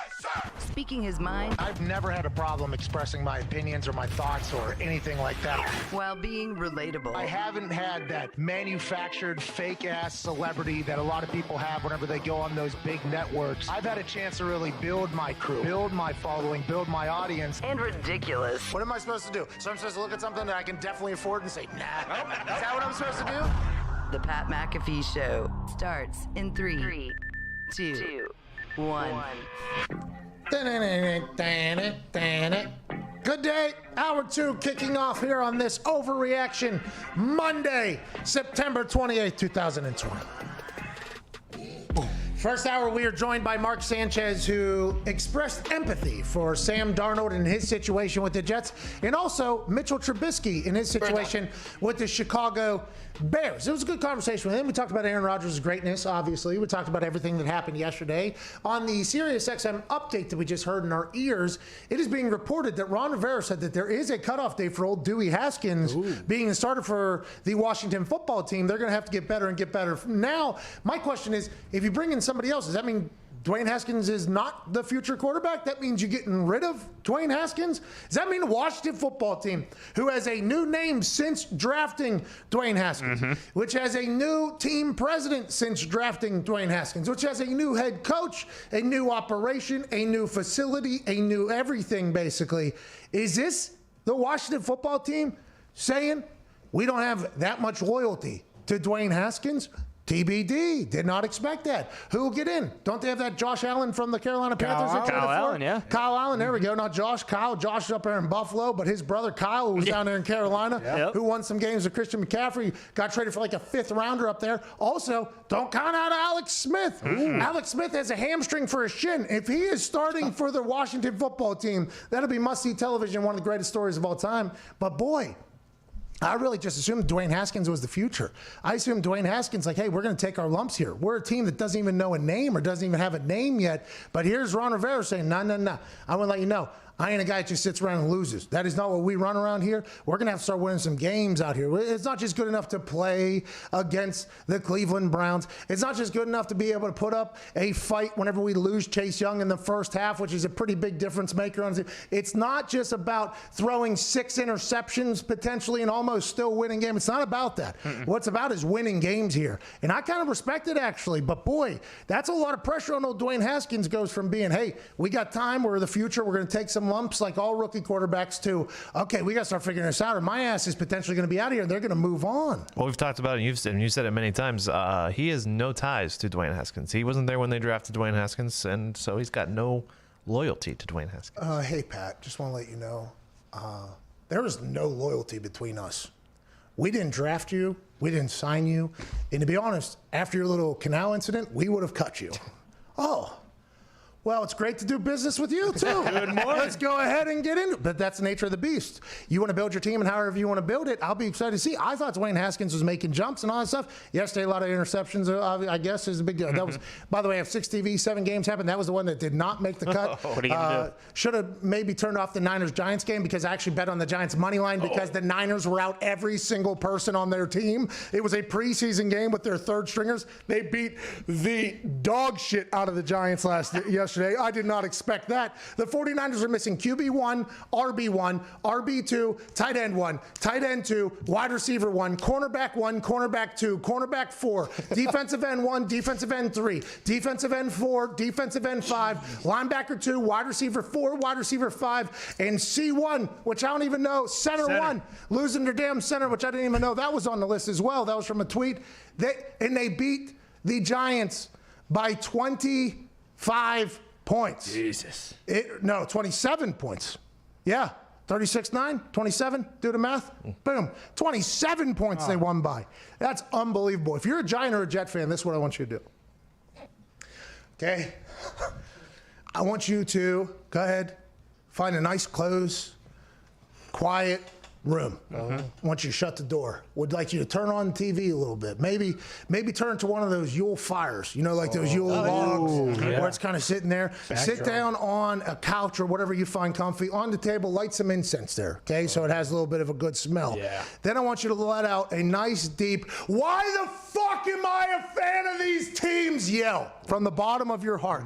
Then I want you to think, you know what? It'll turn around. It'll get better. If you're a Jets fan, you'll say, you know what? The owner of this team, president of this team, said that our head coach that hasn't had us compete with any of these teams thus far in the 2020 season is an offensive guru, an offensive genius. They haven't scored any fucking points. Go ahead and say, my life isn't fucked for the next 5-10 years like it has been for the last 20, 30 years to begin with. If you're a Giants fan, go ahead and stare down the fact that you're in a complete rebuild. Danny Dimes, unbelievable. Saquon Barkley's going to have to get his knee back. I don't know how he's going to do that. But that team just lost to a high school football team in the San Francisco 49ers, who, by the way, have been living in a hotel in New York for the last 2 weeks because they played the Jets before that. Then I want you to put your hand on the incense. Feel that burn. Go ahead and burn the hole right in there. Then I want you to take your left fist, and I want you to punch the television, punch through that other fire right there. Then I want you to shake it off, go back outside, and know that you are tougher than the teams that you are rooting for. And you will last this drought, and you will fight through this shithole that you've been living in. But I don't know if brighter days are coming for either of you in any time in the near future. I saw a stat this weekend, and I believe it was through 20 games, Daniel Jones has lost 16 fumbles. Now, I know that his offensive line is very, very bad, but at what point is that just kind of who you are as a player? Like, is that something that you can really fix to this point? I mean, that's a lot of lost fumbles. Danny Dimes feels like Andrew Luck to me. He really does. Big, freak, smart. But he's in a position where he feels as if he's going to have to make every single play. And Andrew never quit on any play, which was actually a detriment long term because he was taking massive shots. I feel like Danny Dimes that way. And when you play that way, things are going to happen. But that's the only chance they got at this point. He's just going to have to run around and scurry for his life and not give it up. We have some breaking news from Ian Rappaport, friend of the show. Bears coach Matt Nagy, as of 1:08 Eastern Time, has announced the obvious, he says, Rappaport says. Undefeated quarterback Mitchell Trubisky of the Chicago Bears, 2-0, will be benched. Starting quarterback now. Nick Foles is now the starting quarterback for the Chicago Bears. Something we all thought was going to happen whenever they signed Nick Foles and traded Nick Foles in the offseason. They said, no, we have a fair competition here. They're going to battle. We talked to Charles Davis, who had the Bears in one of the previous weeks, and he said that he asked the other players, not just the coaches, if this was a fair competition. He said it was a fair competition. The reps were split 50-50 in training camp. Now, Nick Foles didn't have OTAs, didn't have off-season workouts, didn't have any of this to build up a rapport with his wide receivers because we all know COVID-19 came through from the side there and elbowed everybody's plans for anything normal. So now, Nick Foles going into week 4 with an undefeated Chicago Bears team is now at the helm. He's paid more than Mitchell Trubisky. He had more touchdowns this past weekend than Mitchell Trubisky. And in our eyes, this was something that I assume Matt Nagy was ready to do. He just said, give me a reason, Mitch, and he did yesterday. Even though Mark Sanchez said, this feels like an early hook, an early pull. The guy's undefeated. You might lose a game, go 2-1. What do you want him to do? Nagy was sitting there saying, no. We got the guy who called a play for himself in the Super Bowl, caught a touchdown. Now there's a statue, goes to Jacksonville. Duval says, we got everything must go. We got a guy. Let's go ahead and play him. He looked good for us in one half for us yesterday. Do you think they will implement a Wild Mitch package just to still have him in the rotation and get his throws in? Zito said absolutely. I'm not 100% sure. I don't know how that. I'll be excited to see the psychology of that quarterback room. You know what I mean? Like that's an interesting thing. I mean, it has been since the beginning. I've never been in a building where there's public open competition for the starting quarterback gig by two vets that are competing against each other who've already had wins and everything like that. Don't know how it works actually. Because it's going to be natural for guys to like one person more than the other person. It's just a kind of a weird thing, especially in the locker room with the quarterback position, because who's speaking up, who's doing what, who should we follow? They have two leaders, two quarterbacks in there, 50-50 split.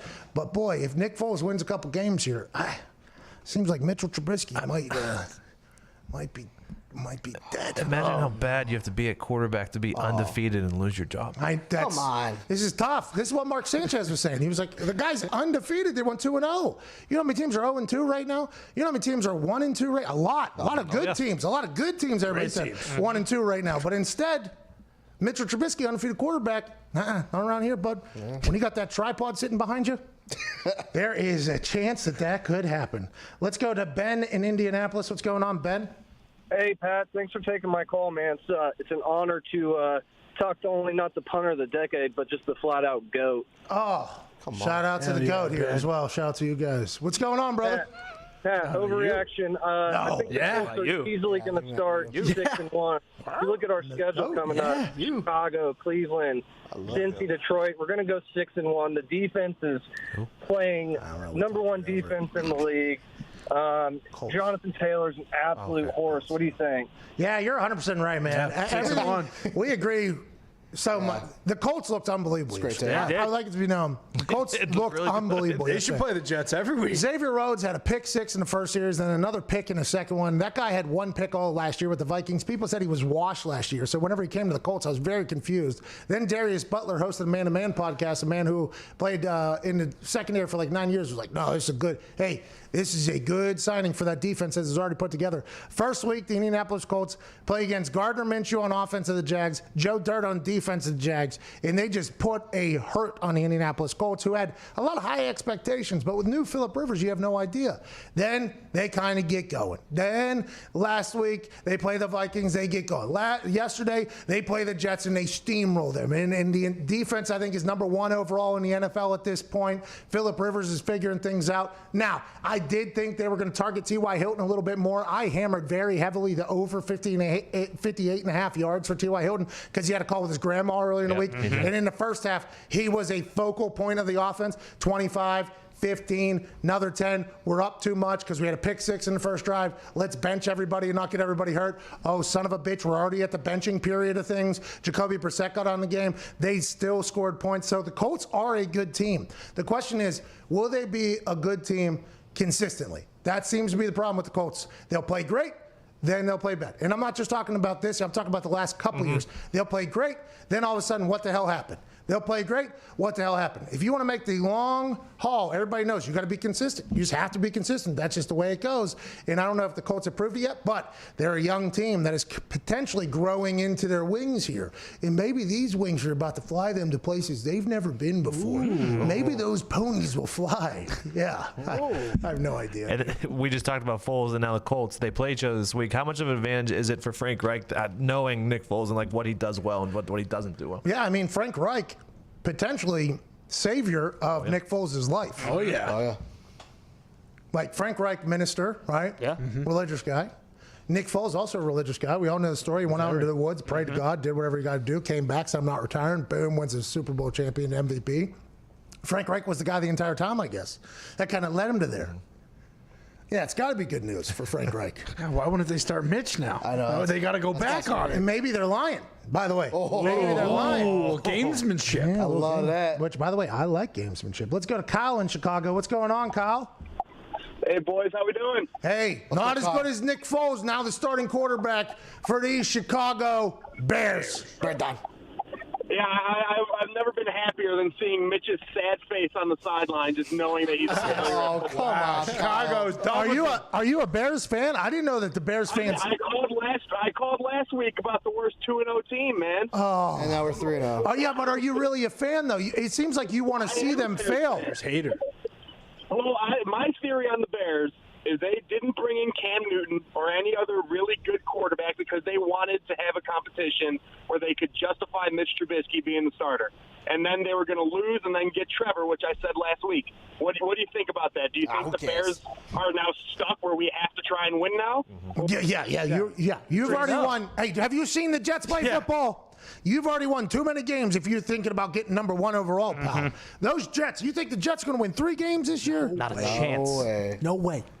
You know, maybe they get hot. Maybe these Jets, maybe they find a little gas behind that Adam Gase super brain and they fly to 4 or 5 victories. Yeah. There is no chance in hell that happens. The Giants have a 100% chance better than the Jets to go on a little bit of a run here. Nailed it. Jets are done. Let's go to Christian in Philly. What's going on, Diggs? Unfortunately for the Bears, they're going to end up going 7-9, 8-8 now and just be stuck in draft purgatory. Am I on? Yeah, Christian, what's going on? We're talking about the Bears being stuck in purgatory, basically, because they're not good enough to win, but they don't really know how to lose. So it's kind of a. You want to talk about purgatory, Pat? Yeah. Overreaction Monday. The Eagles stink. The NFC least stinks. What does the locker room do when they got a guy like Carson Wentz that wants to be the leader and keeps throwing picks a little too high, a little to the left, a little behind? They got a guy like Zach Ertz out there. He's missing him. What are we going to do? Christian, great question. What are we going to do? I think the thing with the Eagles yesterday, if you want to really have a question about the Eagles yesterday, is Doug Peterson, who is a known gambler. Okay, he's the one who called the Philly special in the Super Bowl. He was the guy that led that underdog team to the Super Bowl by taking risks. I think there was plenty of fourth downs they went for it during that whole thing. Oh, yeah. And then yesterday with Jake Elliott, who has a hose, by the way. Jake Elliott has a cannon. Jake Elliott, I'm not sure if he's tripod or not, but he's got a cannon attached to his right hip. He was in this office, not a tall guy, but he bombs the ball out of the University of Memphis. His first game, I think he hit a 60-yard game winner. Yesterday, chance for a 58-yard game winner, penalty, back it up 5. It would have been 63 or 64. I think it was 59, then 64 or whatever. Jake Elliott, I would assume, with 20 seconds left in overtime at this point, would much rather have a go at 64 than being asked to trot back off the field so your team can just punt away to a tie. I mean, what a slap in the face of the locker. I think that is the biggest question, let alone Carson Wentz, who has proven over the years to be a good quarterback, okay? Now, granted, is he playing great right now? Absolutely not. He's missing a lot of things. He's making some plays. He's not making the plays he was making last year at the end of the season when everybody was hurt and he put them on the back and everything like that. He's kind of questioned. He's playing bad football right now, and there's a bunch of stats that can prove that he's playing bad football. But that is something you would think, like, hey, it's just the first couple weeks. He can get out of it. We're okay. The NFC East is a big question mark, to your point, Christian. But the coach saying yes to a 59-yarder, which is a bomb, no to a 64-yarder, which is equally a bomb. Jake Elliott probably had it. I would assume Jake Elliott had the distance. He has a massive leg. And if you're a coach and you make that decision, now Doug Peterson, obviously Super Bowl winning coach, okay? Doug Peterson owes nobody anything. But that message to your locker room, I think, is much bigger than Carson Wentz missing Zach Ertz, who allegedly had a yelling contest with a general manager a couple weeks ago before the game. So it's like, I don't know what all is their problems over there in Philadelphia, but we have a Philadelphia Eagle fan, or a friend that is a fan over there, and he's already done with this season. Mail it in, 0-3, whatever it is. We're done. We're dead. I don't even want to trade Wentz right now, he's saying. And you mentioned it too. Luckily for the Eagles, the Cowboys and the Washington football team are 1-2 when they're in first, so they got time. That's what I'm saying. They got nothing but time. And if Carson Wentz can play anything like he was playing at the end of the year last year, when he was literally making every single play, they had no humans on the field. They looked like the Jets. They had nobody knew who any of the players were. He was balling this year. A little bit off. Hey, no offseason. Yeah, let him warm up a little. I'll tell you what, he better change something quick because they got Jalen Hurts waiting in the wings, and Philly is screaming for him from the mountaintop. There was a Hurts chant echoing through the streets of brotherly love on yesterday. And I guess the coach doing that, I think, is very interesting. What do you I guess Peterson, after the game, said he should have gone for it on the 4th and 7 and trusted the guys and put it in their hands. But he said 4th and 12 was a different story, basically. What? Oh, he wanted them to go instead of the 59-yarder, would go for it on the 4th. Listen, we'll put the trust in Carson Wentz and the offensive line's hand. Not the kicker that has already made this kick before and is maybe our most consistent player at this point. I think he was like 4 for 4 on the day, 3 for 3. What is Doug Peterson hates Jake Elliott? Is he a doofus? Is this the conversation we should be starting at this point? Is that Jake Elliott is hated by Doug Peterson? No. Can't be. No. I refuse to believe it. Oh, Jay. I mean, there still is a discussion that Peterson lost all of his mojo once Frank Reich left, Doug Peterson with the visor, with the hair coming off the top, good flow. Oh, yeah. He looks great. And after they almost decapitated Joe Burrow, I thought there was a chance they were going to win that game. Yeah. And that's one of those games you win, you just kind of get going. The Bengals have played us tough, but we got to win. But instead, a guy came back from the dead and led his team to a tie. Yeah. That's unbelievable. Joey football. How do you not go for it? There was like 20-some seconds left. Now, granted, Randy Bullock, who's the kicker for the Bengals, has been a kicker for a long time, not known for having like a cannon. They would have still had to pick up probably a first down or two at that point, where your defense, by the way, can make a play. So even if you're like, oh, he's going to miss it, they'll get it on the other 46 or whatever. It's like, I agree. That is a big deal. I completely agree. That's a big deal. But they still going to have to move at least another first down to get in Randy Bullock's in. And there were only 13 seconds left, and they didn't have any timeouts. So it's like if they didn't, if there was any error there, then the game's over. And Bullock, too, you never know when he's going to get a cramp. He could have a 25-yard field goal. Yeah, but block. Take it the other way, too. I mean, there is a lot of things there. Go for the kick. Jake Elliott buries that, by the way. What a moment. Oh, yeah. Eagles are 1-2. Here we go. They're tied for first in their division if they win. 21 minutes after the hour here, we got Steven Gostkowski, who nailed a game winner yesterday. Hell yeah. He went 6 for 6, a lot of kicks after a weekend, opening week that was not great for this man. He bounced back in epic fashion. Super Bowl champion kicker for the Tennessee Titans joins us on the other side after a magical Sunday. 1-888-MAD-DOG-6 on the phones. We'll get to those after Steven. This is the Pat McAfee Show, Monday, September 28th.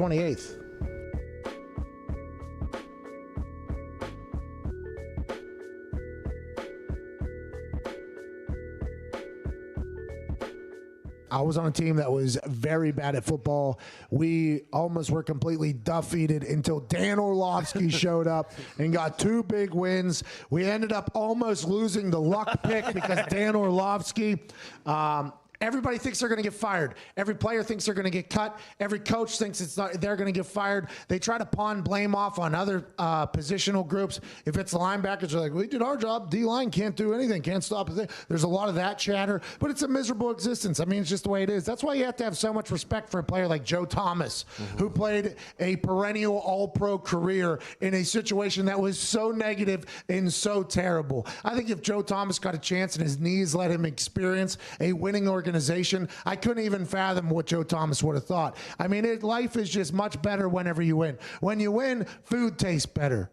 Drinks taste better. Sex feels better. Everything is better when you win. Winning cures all, they say. That's not just in the building and for a football team. That's in your life. Everything is just better when you win. And when you lose, especially when you're talking about some of the most competitive humans on earth, it is a nightmare. You got a lot of people trying to jump off the ship. You got a lot of people trying to figure it out. And whenever you're in a situation like that, it's just a full-blown nightmare for everybody. You got to think, when you get to the NFL, let's assume that the humans that make it to the NFL have had a lot of success through their lives. High school football, probably one good player, a guy who's going to make the NFL can lead a team to success. In college, if you have a couple good players that are going to make the NFL and make it to the Dolphins, even though the Dolphins stink, you're still going to make it to the NFL. Let's assume that team has had success. So then you get to a completely unsuccessful operation, a completely defeated operation, and then it's like, man, this is a whole new life for us. I'll never forget, I had a coach, special teams coach. I won't say his name because this is a terrible thing to say as a coach. We lost the game. It was back in the first regime. We're a good team. We lost the game, and everybody was moping. Like people were not happy that we lost the game the next day. He was, you guys just haven't lost enough. That's what he said. Everybody looked at him and was like, yeah, no crap. What are you talking about, dude? Yeah, this is the winningest decade in NFL history here. Yeah, you haven't lost enough. It's like, you've lost too much, maybe. Are you just comfortable at this point? And that's whenever it can get a little scary. Whenever people are just comfortable just getting their asses kicked every week, that could be a problem. That's when the culture is probably a lost cause. That's when the locker room's too worried about playing dice or playing Boo-Ray or anything else like that. When that starts happening after losses, then you know you're in a bad spot. And I would assume that's not happening at the Dolphins, especially under Ryan Fitzpatrick's watch. But maybe it is. I don't know. But that is a miserable existence. I am not a fan of that.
McAfee Show. Go. Go. Go. Go. Go. Go. Go. Go. Welcome back to the Pat McAfee Show. Monday, September 28th. Overreaction Monday. Yeah. And the man we're talking to is a man that the world overreacted to after week one. But his coach, former teammate, said, you know what? I got faith in this guy to figure it out, as opposed to bringing in some guy off the streets who's probably going to have the same exact first week as this one.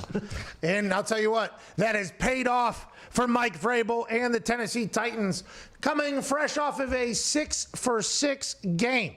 Ladies and gentlemen, Super Bowl champion, Pro Bowler, kicker for the New England Patriots, Stephen Gostkowski. Oh, no, Tennessee Titans, Stephen Gostkowski. Yeah! How's it going? Hey, just an average day yesterday, huh? Just another day at the office, I guess. After week one, was there any? I gave an entire speech about how everybody on earth is mad at Stephen Gostkowski, but nobody is madder at Stephen Gostkowski right now than Stephen Gostkowski. After week one, what was going through your mind? What was your thought process? Was it like, hey, we just got to get used to the new snapper holder? Hey, we got to get the jitters off. Hey, is this surgically repaired leg still got it? What was the thought you had after week one? A lot of self-loathing, a lot of hate towards myself. I was down on myself, and I'm very hard on myself. But, I guess it's not that easy to just jump in with 1 week of practice and go out there and do well. I probably shouldn't have done that bad. To say I was uncomfortable would be an understatement. Luckily, we won the game, and, I got to kick that short kick at the end of the game to win the game and have a chance to not completely blow the night and, build on last week. Got a game winner at the end of that game, and then, obviously had a career game yesterday, so that was pretty sweet. Yeah, pretty sweet, I'd say. Watching you yesterday was awesome. Big ball Gostkowski is back, by the way. Multiple 50-yarders, no big deal. How you doing? Did you and Vrabes have a conversation after that week one? Obviously, hitting a game winner is massive. I think I talked to Vinatieri before, and I think in one of the Super Bowls where one of those massive game winners that he hit, I don't know if it was the championship game or Super Bowl, he missed 2 kicks in that game, never talked about. Nobody even talks about it. Who cares? Don't need to hear about he hit a game winner. For you, though, after you hit the game winner there, the entire conversation was still, does Gostkowski got it? Does Gostkowski got it? And everybody was like, well, we'll see what Vrabel does. Did you and Vrabel have a conversation there, or was it just understood like, okay, I got to get better? Yeah, we understand what's going on here. No, he pretty much just said to the team that just go out. You need to go out there and make the kicks like you have your whole career. And I just sat there and was quiet and just tried to put my head down and go back to work. And I'm used to getting criticized. This was part of being in the position, especially playing New England for 14 years. There's no shortage of criticism there, so you just get used to it. And like you said, no one gets as mad at themselves as I do. Whatever some reporter or fan, says I suck or, sends me death threats or asks me to pay their gambling tab. That stuff doesn't bother me anymore. What was it? What did you have to work on? Was it timing? Was it strength? What was the exact thing that you had to get dialed in, or was it just a combination of things? I'd say if I had to pinpoint, just feeling comfortable, timing and rhythm, and getting my legs back in shape to be able to stay loose for 3+ hours. It's more, when I'm going out there and practicing by myself, you're out there for 30 minutes to an hour, whereas, for a game, you have to stay loose for, 4+ hours with warm-ups and stuff, and just getting used to that and getting, this whole year's been nuts with, being at home all day and, out of whack, out of sync, out of everyone's routine, and then just to be thrust into playing again was all exciting, and trying to, make new friends with the teammates, and, didn't know where to go in the building, and then to try to start off on a good note and to completely backfire was definitely like getting smacked in the face. So it was a learning experience, and I had a lot of thoughts of just like, man, screw this, I'm not doing this crap anymore. And then I got over that, and had a lot of support from friends and former teammates and my wife and my mom and dad, and my mom still thought I had a good game in the first game. So well, I'm happy you stuck with it. Obviously, the Titans are happy that you stuck with it. Yesterday, I saw a couple good high fives. Seems like you've won over the locker room at this point. Couple good high five celebration. Maybe my favorite celebration of all kickers, by the way, is your awkward, uncomfortable high five that happens after every single make. Yeah, you got to find the tallest guy, and I'm not a small guy, but those linemen are huge. You find the 6'7" guy, you make him put his hand up as high as you can. You try to look as awkward as possible. I got no swag. I got no drip. I'm a dad of 3. The dad might come out every once. Oh! Wow! I might have to save that one for a special occasion. How awkward has it? By the way, not bad form there. A little sneeze into the elbow. How awkward has it been with no fans, and has it been weird? Because you weren't the only kicker that struggled week 1, by the way. A lot of kickers struggled week 1, then bounced back week 2. Do you think it's the lack of fans that's weirder? What do you think Do you think it's just no preseason, no warm-up? What do you think it was for some guys? And now you're obviously very comfortable 6 for 6. Was there a little bit of an adjustment period kind of getting into that? It was really weird just because it didn't really feel like a game. I mean, I don't know. It's hard to explain. I mean, obviously you get used to it, but I mean, you feel more energy in practice than you do sometimes when you can't hear anything or you can hear the coaches talk on the sideline. It's just something different and new that you got to get used to and used to, I mean, you get used to, zoning out the noise when there's a ton of noise or someone's yelling, "You suck, Guskowski," or something like that. But then when there's complete silence, it's just kind of an uncomfortable feeling. And, hopefully we'll get the fans back soon so we can get back to normal. But it definitely was a feeling that I've never had before where, it didn't really feel like a game until, I started screwing up a lot. And then I was like, oh, crap, this is a real game. Oh, I can really get fired for this. Okay, these aren't practice reps. That's good. The thought of having to have sound, by the way, like when I golf, I have to have music on or something. The quiet is just it's so weird for me. I don't know. It's just kind of something. I would assume it's because of the fans yelling at you. I don't know. I'm the same way. Like I've always been a lot better at calming myself down than gearing myself up to go as it pertains to kicking. It's not like with kicking or punting, you can just, take a bunch of pregame workout stuff and ram your head against the wall and get juiced up. It's kind of like you have to be, smooth and calm and under control. And I've always been a lot better at calming my nerves down and calming myself down when I get, a lot of adrenaline going, where I've had a lot more of a problem with getting myself going when I'm not feeling it. And, that's something I continue to work on. And I think maybe a little bit of that kind of happened to where,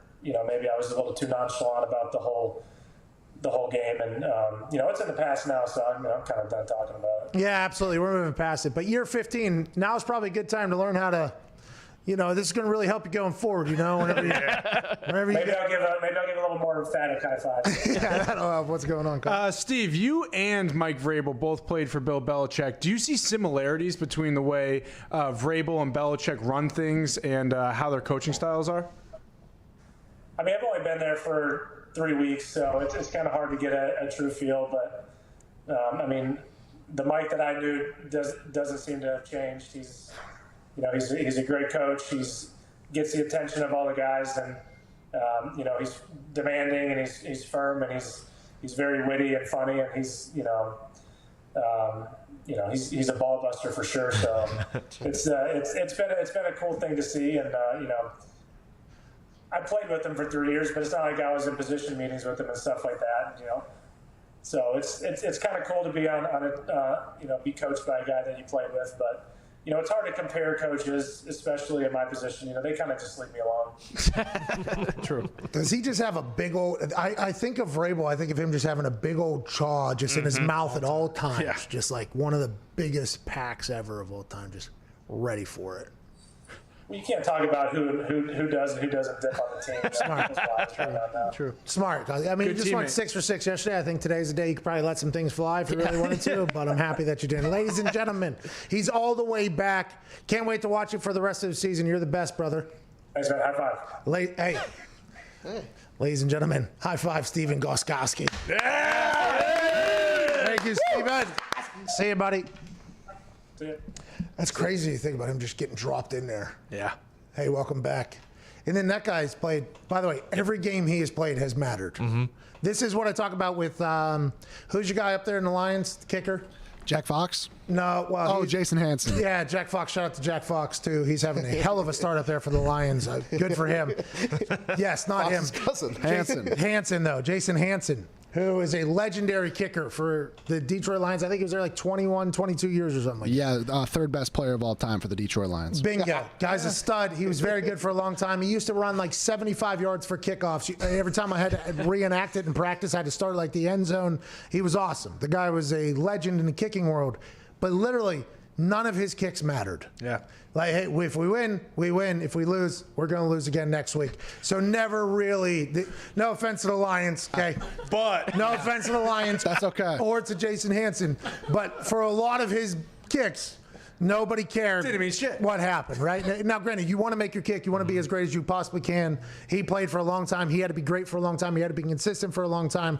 But a lot of kicking is the mental aspect of it, which is like, hey, this is to do this or to do this. Like, this happens, this happens. That's why everybody states that Vinatieri is the best of all time, because whenever those big-ass moments happen, which we're not saying no other kicker could have accomplished what he accomplished, but when those moments popped up, he came through, because that is what kicking is being great in those moments that are just the whole world is watching you. And when you're Gostkowski, 14 years he's been with the Patriots, immediately after Adam Vinatieri, that dynasty did not end whenever Vinatieri. Every single game meant something. Every point meant something. Yeah. He was in massive games, which could have done anything to just be that guy. And then all of a sudden you get trotted out for like a game with no fans in the stands. It's like, this kind of sucks. I could see how that could potentially. You couldn't get up for something whenever that's going on. But then he dropped right back into it, by the way, and he's great, as he's always been. Hit a 54-yarder, would have been good for 60, I think, which answered all the questions I potentially had about him not having as much strength as he once had. What about, like, for you? Like, if you only had, like, a week to prepare, like, if you just got dropped in, like, how would that go, like, physically? I mean, I think I would have blown my knee up. Because it's not just, you have to be good for 3.5 hours. He's kicking into the net. So you're kicking 200 balls the game day. So whenever I went and did my workout or whatever a year ago, it was like a week before training camp started. And it was, I had been working out with my lady. My lady had been out there with me or whatever, playing music. We've been kicking, go shag the balls, come back. It was kind of a fun experience, actually. But those are, like he said, 25, 30 minutes. You kick like, okay, I'm kicking 25 good balls today. I mean, I'm going to warm up with like 10 to 15, so 40 balls max.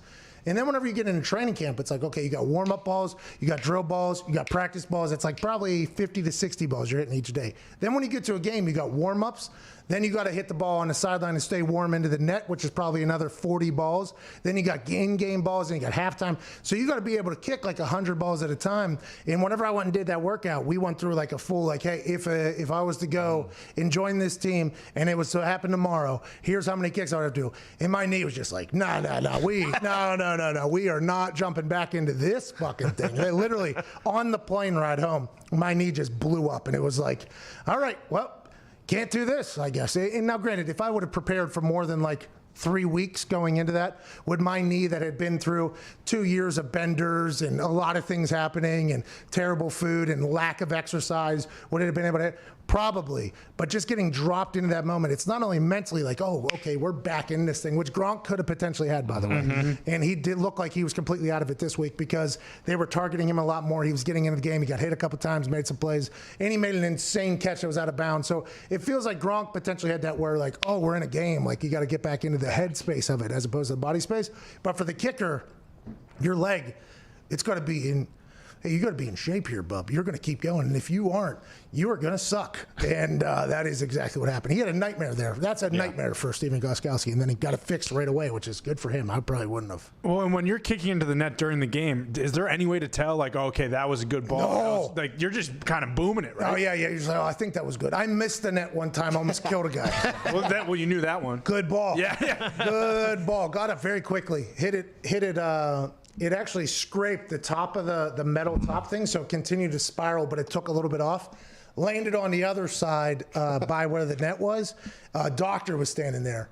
And I don't know if it hit him directly in the shoulder or the head or right behind him, and he kind of like got startled or whatever. Yeah. But then I just jogged onto the field, okay? Had to act like it didn't happen, but like 15 guys and fans saw it all happen. So when I jogged back, there was just an entire group that was like, did you miss the net? Oh, you missed the net. No. It wasn't me. No. I've never seen anybody else do it, by the way. I saw Vinatieri punting the ball actually right before I went on there. Vinny, I'm not hurt.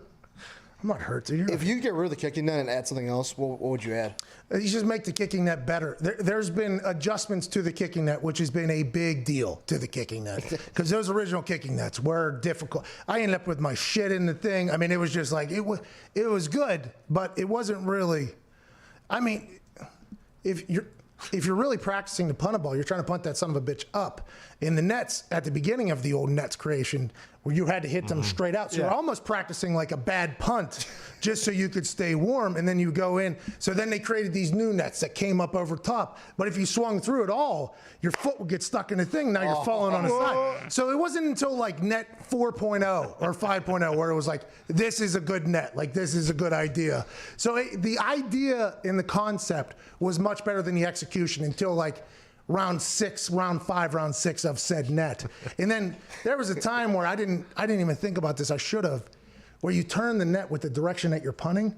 That's like next level. Did not do that in college at all. I was kicking in the same net every single time. Then I get to the Colts, and Vinatieri's like turning the son of a bitch around every quarter, and I'm like, oh my God, that's so smart. He's like, yeah, what do you... Yeah. Well, why don't they make That's why he's the GOAT. Like, that's so smart right there. I didn't even think of that. If they made a medical tent with a simulator inside of it where you can then punt into the simulator and see where your ball is going, why don't they do that? Yeah, and put the stadium in there and the wind. So they tell you exactly. Exactly. Yeah, because they got their surfaces. Yeah. Why can't I get a punt sim? Seriously. Smart. Didn't you put a ball off a net into play one time? No, it was the one I hit the doctor. Doctor style, we hit doctor. It didn't go into play, but it did. There was quite a commotion. There was quite a commotion about, what is that, like 55, 60 yards away or whatever. And that thing, by the way, it caught the thing because I hit it clean. I did find out that was a good ball because if that thing didn't hit the net, that's probably sailing maybe onto the field at the trajectory it was on. That would have been awesome, by the way. We get a penalty for that. Peyton Manning has to, backed up 15, personal foul, just killed a ref. Maybe it's the TV ref that's over there with the red hat with the arms crossed. Boom, dead, 15-yarder. Ejected. Well, I would get cut. I would get absolutely cut if that happened. Peyton Manning would get that guy the fuck. You missed the net? Killed a guy. Would there be no fans in the stands right now? Would there be a chance you purposely miss the net to see a ball go up? Just to practice on the side. There's no fans. You're not hurting anyone up in the... Start bashing it into the stands, maybe. Get your equipment manager, go, hey, need you to get up there. Maybe second level, to be honest. I don't know how we're feeling it here. Just hitting the ball in there. Not a bad idea. I don't know why you wouldn't. I don't know why you wouldn't. Souvenirs for the couple hundred people that are in attendance. Hey, did you see Jack Collinsworth, by the way, just strutting through all those fans with no mask on? It was awesome. Very interesting. It was awesome. They had to have known that was going to cause quite an uproar in the Yeah. Everybody wear a mask. Everybody wear a mask. Jack Collinsworth goes, I'm picking the Packers, and I'm getting out. I like Jack Collinsworth, by the way. And he was right. Let's go to Jacob in Texas. He was right. A lot of us were. What's going on, Jacob? Scary how much he sounds like Chris Collinsworth. Exactly like him. What's going on, Matt? Man, I want to talk about the Cowboys wasting the prime years of my fanhood. Jerry Jones needs to get his head out of his ass, sign Earl Thomas to help out our defense, and Dak and Kelly need to kick fucking rock. I mean, Dak threw for 400. So Dak has had like 3 straight games for 400 yards or something like that with Kellen Moore and Mike McCarthy. Dallas Cowboys, Seattle Seahawks yesterday. Everybody kind of knew how it was going to go with the back end of the Cowboys not being great. Russell Wilson absolutely did what Russell Wilson does, made plays, dropped dimes. Guys were wide open, though. DK Metcalf should have scored another touchdown. Obviously, he's going to have a thing that's going to live on his low-light reel for eternity, probably on all of NFL films, by the way. Oh, yeah. Whenever guys show tapes in training camp of what not to do, finish through the end zone, no big deal. He comes back, catches the game winner. If Russell Wilson, and now it makes sense why the Legion of Boom was so damn important. Russell Wilson just wins games with And I guess this is what Mark Sanchez said, just speaking things into existence. And he has some weapons. DK Metcalf is fun to watch, and Tyler Lockett is obviously a stud. And they got Josh Gordon, I believe, back, and they'll be able to figure that out if they get it going. And Greg Olsen. So, he has weapons, but that defense is terrible. Brutal. Now, granted, Dak Prescott has thrown for 400 yards on a couple different teams here, but the Seattle Seahawks might be handicapped strictly because the defense can't stop anybody. Now, Jamal Adams gets hurt, which makes it even worse on that side of the ball. Well, I don't know how long he's going to be out. I have no idea what happened, but he's not playing yesterday. So it's very interesting to me. Russell Wilson is playing probably top 2 quarterback in the NFL right now. I'm not going to give him over Aaron Rodgers. I know everybody else is going to, but Aaron Rodgers, not only because he comes on the show and he's awesome and gives the best interviews, he's also playing football at a level that I think is just higher than everybody else. He's unbelievable right now. He's throwing to me and Ty. But Russell Wilson's unbelievable. You and Ty Lazard there. But Russell Wilson is so good at football. Do they have a complete team enough to compete is going to be the question. And then you got to ask that same question about the Cowboys. Cowboys, Earl Thomas is out there. Earl Thomas wanted to be a Cowboy. Everybody talked about Earl Thomas becoming a Cowboy because he's from Texas, from Dallas and all that shit. He was riding around in a G-Wagon in front of a grocery store in Dallas, and somebody said, hey, come to the Cowboys. He said, oh, that was Jamal Adams. That wasn't Earl. Yeah. Earl did run to the locker room, though, whenever he was a Seahawk there to try to get there. So Earl Thomas could be on the Cowboys, like this guy said. He's choosing not. Jerry Jones is choosing not to have him. Is that because Mike McCarthy doesn't want him in the culture, in the locker room that he's trying to build because of Baltimore Ravens exit and because the Seahawks exit? Possibly. But, boy, how many times can you sit there and just watch your defense get shredded and be like, you know, we could be a really good team if we just signed a guy? Yeah, to your point about the Seattle defense, they've given up 434, 397, and 461 yards passing in the first 3 games. That is the most in NFL history through 3 games. NFL history? Yeah, I saw that stat going around.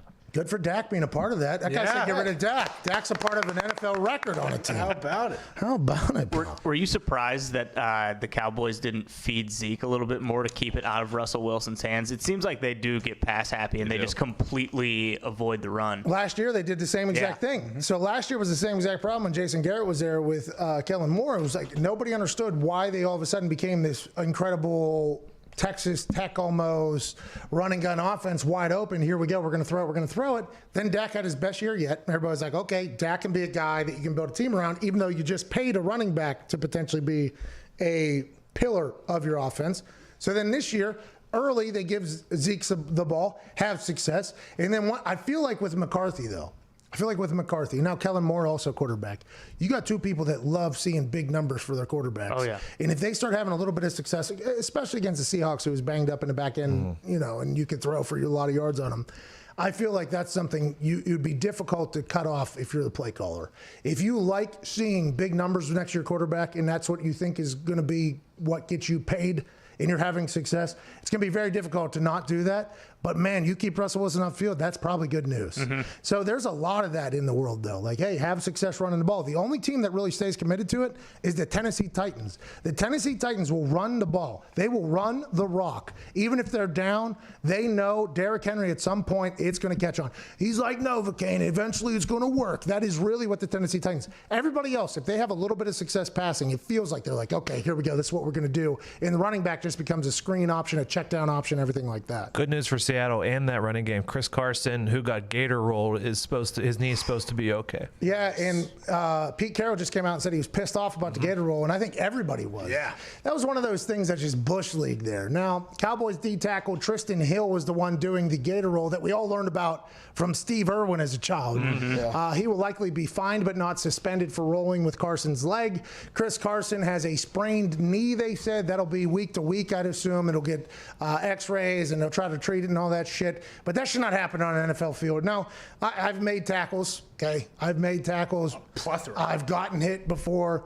I have a completion. I have a rush. I have a kick. I have a punt. I have a lot of parts of tackling.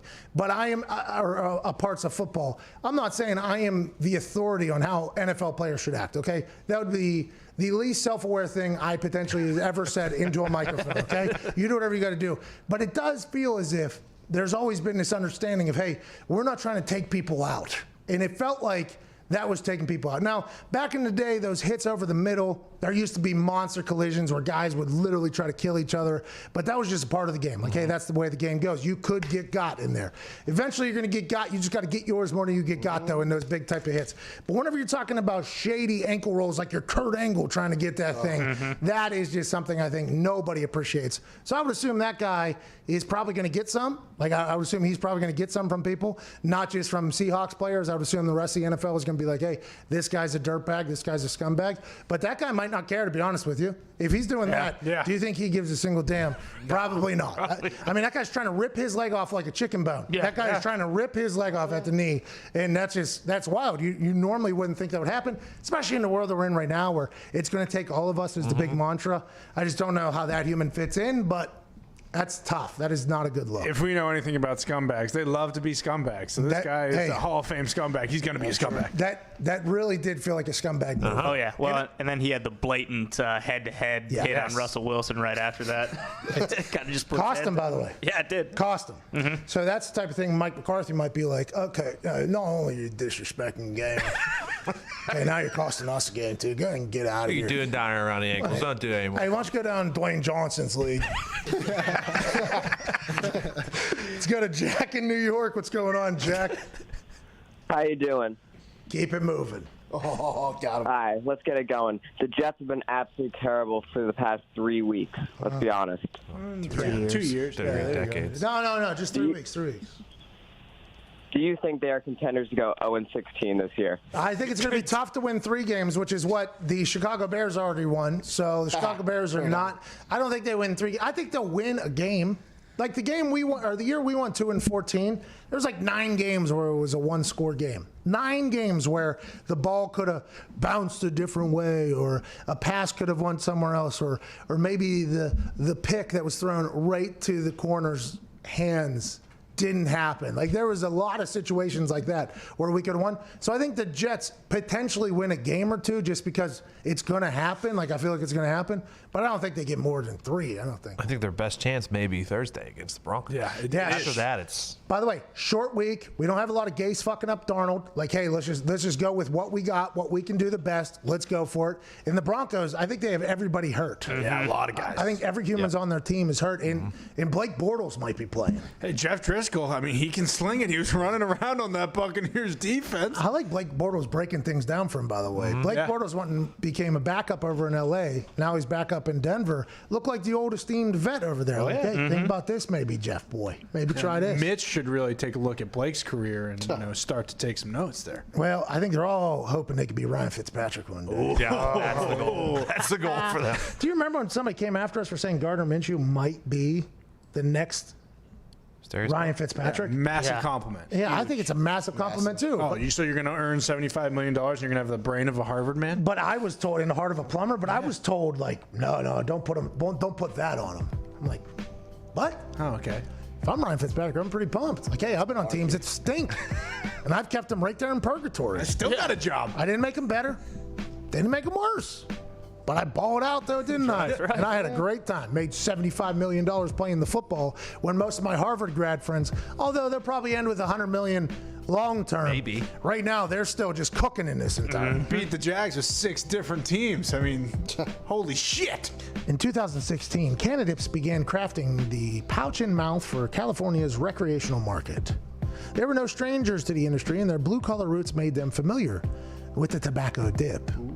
Insert tobacco-less CBD Canadips. Oh, nice. Yeah. That's right. Get rid of that tobacco habit, that tobacco addiction.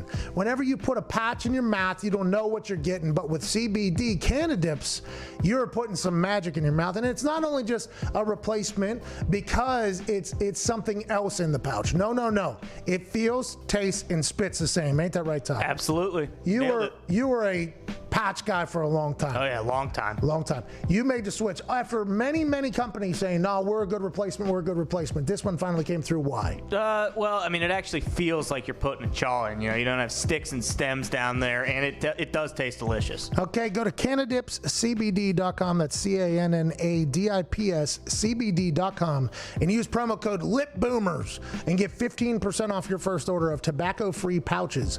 That is CannadipsCBD.com and use promo code LIPBOOMERS for 15% off your first order of tobacco-free products. Shout out to them lip boomers, man, making the world a better place. Also, the CBD makes your body recover, which a lot of people are going to need. We got AJ Hawk joining us in the next hour and Dan Orlovsky. Overreaction Monday continues to roll right here on Mad Dog Sports Radio, Channel 82, Sirius XM, and the YouTube. Speaking of, get your questions in the YouTube comment section for during the break. We'll answer some of those. Get your phone calls in, 1-888-MAD-DOG-6. Hour 3 of Overreaction Monday, September 28th comes on the other side. It's going to be electrifying. It's going to be awesome. It's going to be after you go take a dump.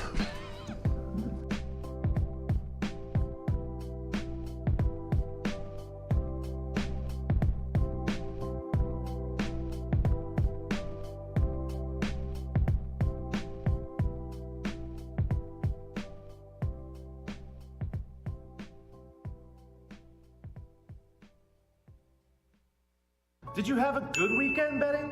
Did you have a bad weekend betting?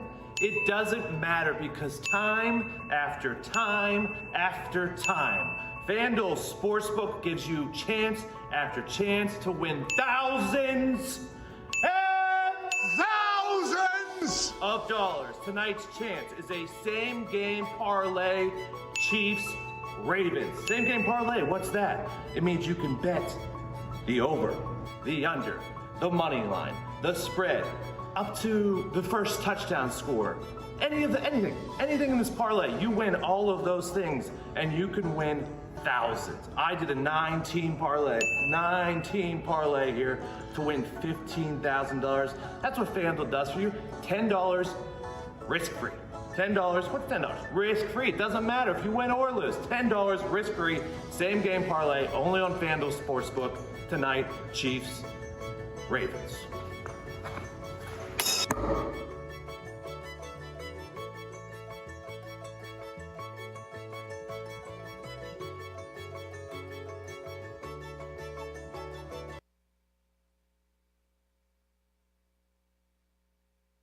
Last game that I wanted to talk about with you that we haven't discussed was the Sunday Night Football game. Packers at Saints. It opened 6.5. It's down to 3. Saints are the favorite at home. They're getting only 31% of the bets, but 91% of the money is on the Saints. The numbers tell us to take the Saints here. What say you? My numbers say take Green Bay. Okay. Yeah. Like that. Hey. Like that, Mike. My numbers say take Green Bay. Our numbers too. Here we go. Steelers, here we go. Pittsburgh's reversing the curse of the Super Boost. Here we go. Roethlisberger ain't spanking his meat. Here we go. Juju's TikTok is awfully neat. Here we go. Super Boost, and we're hammering down, 'cause James Conner's gonna score a touchdown.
This is the Pat McAfee Show.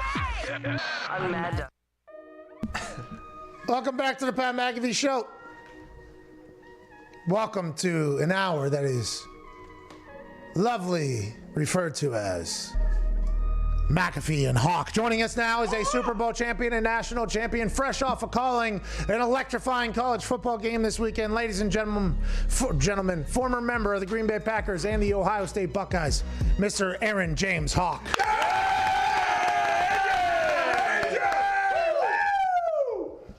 What's happening, guys? What time's Orlovsky on? I don't know, probably like 23 minutes or so. Cool. I got some good questions for Dan. I want to know if some of these quarterbacks are for real that are playing kind of out of their mind right now. Who do you think are some quarterbacks that are playing out of their mind right now? Well, I mean, Josh Allen is a legit MVP candidate, isn't he, after 3 weeks? I mean, they have a great running game, so I'm not 100% sure that the Bills Mafia, whenever they say that it is all on Josh Allen's back, is 100% accurate. But I'll tell you what, watching him throw the ball around yesterday was a lot of fun. Now, Los Angeles Rams obviously made it a game. They were up 25, didn't step on their throats, let the Rams get back into it. But when Josh Allen had to make a play, I don't know if that was a pass interference, but when Josh Allen had to make a play, Josh Allen made a play, and I think he's stepping into superstardom as we speak, my friend.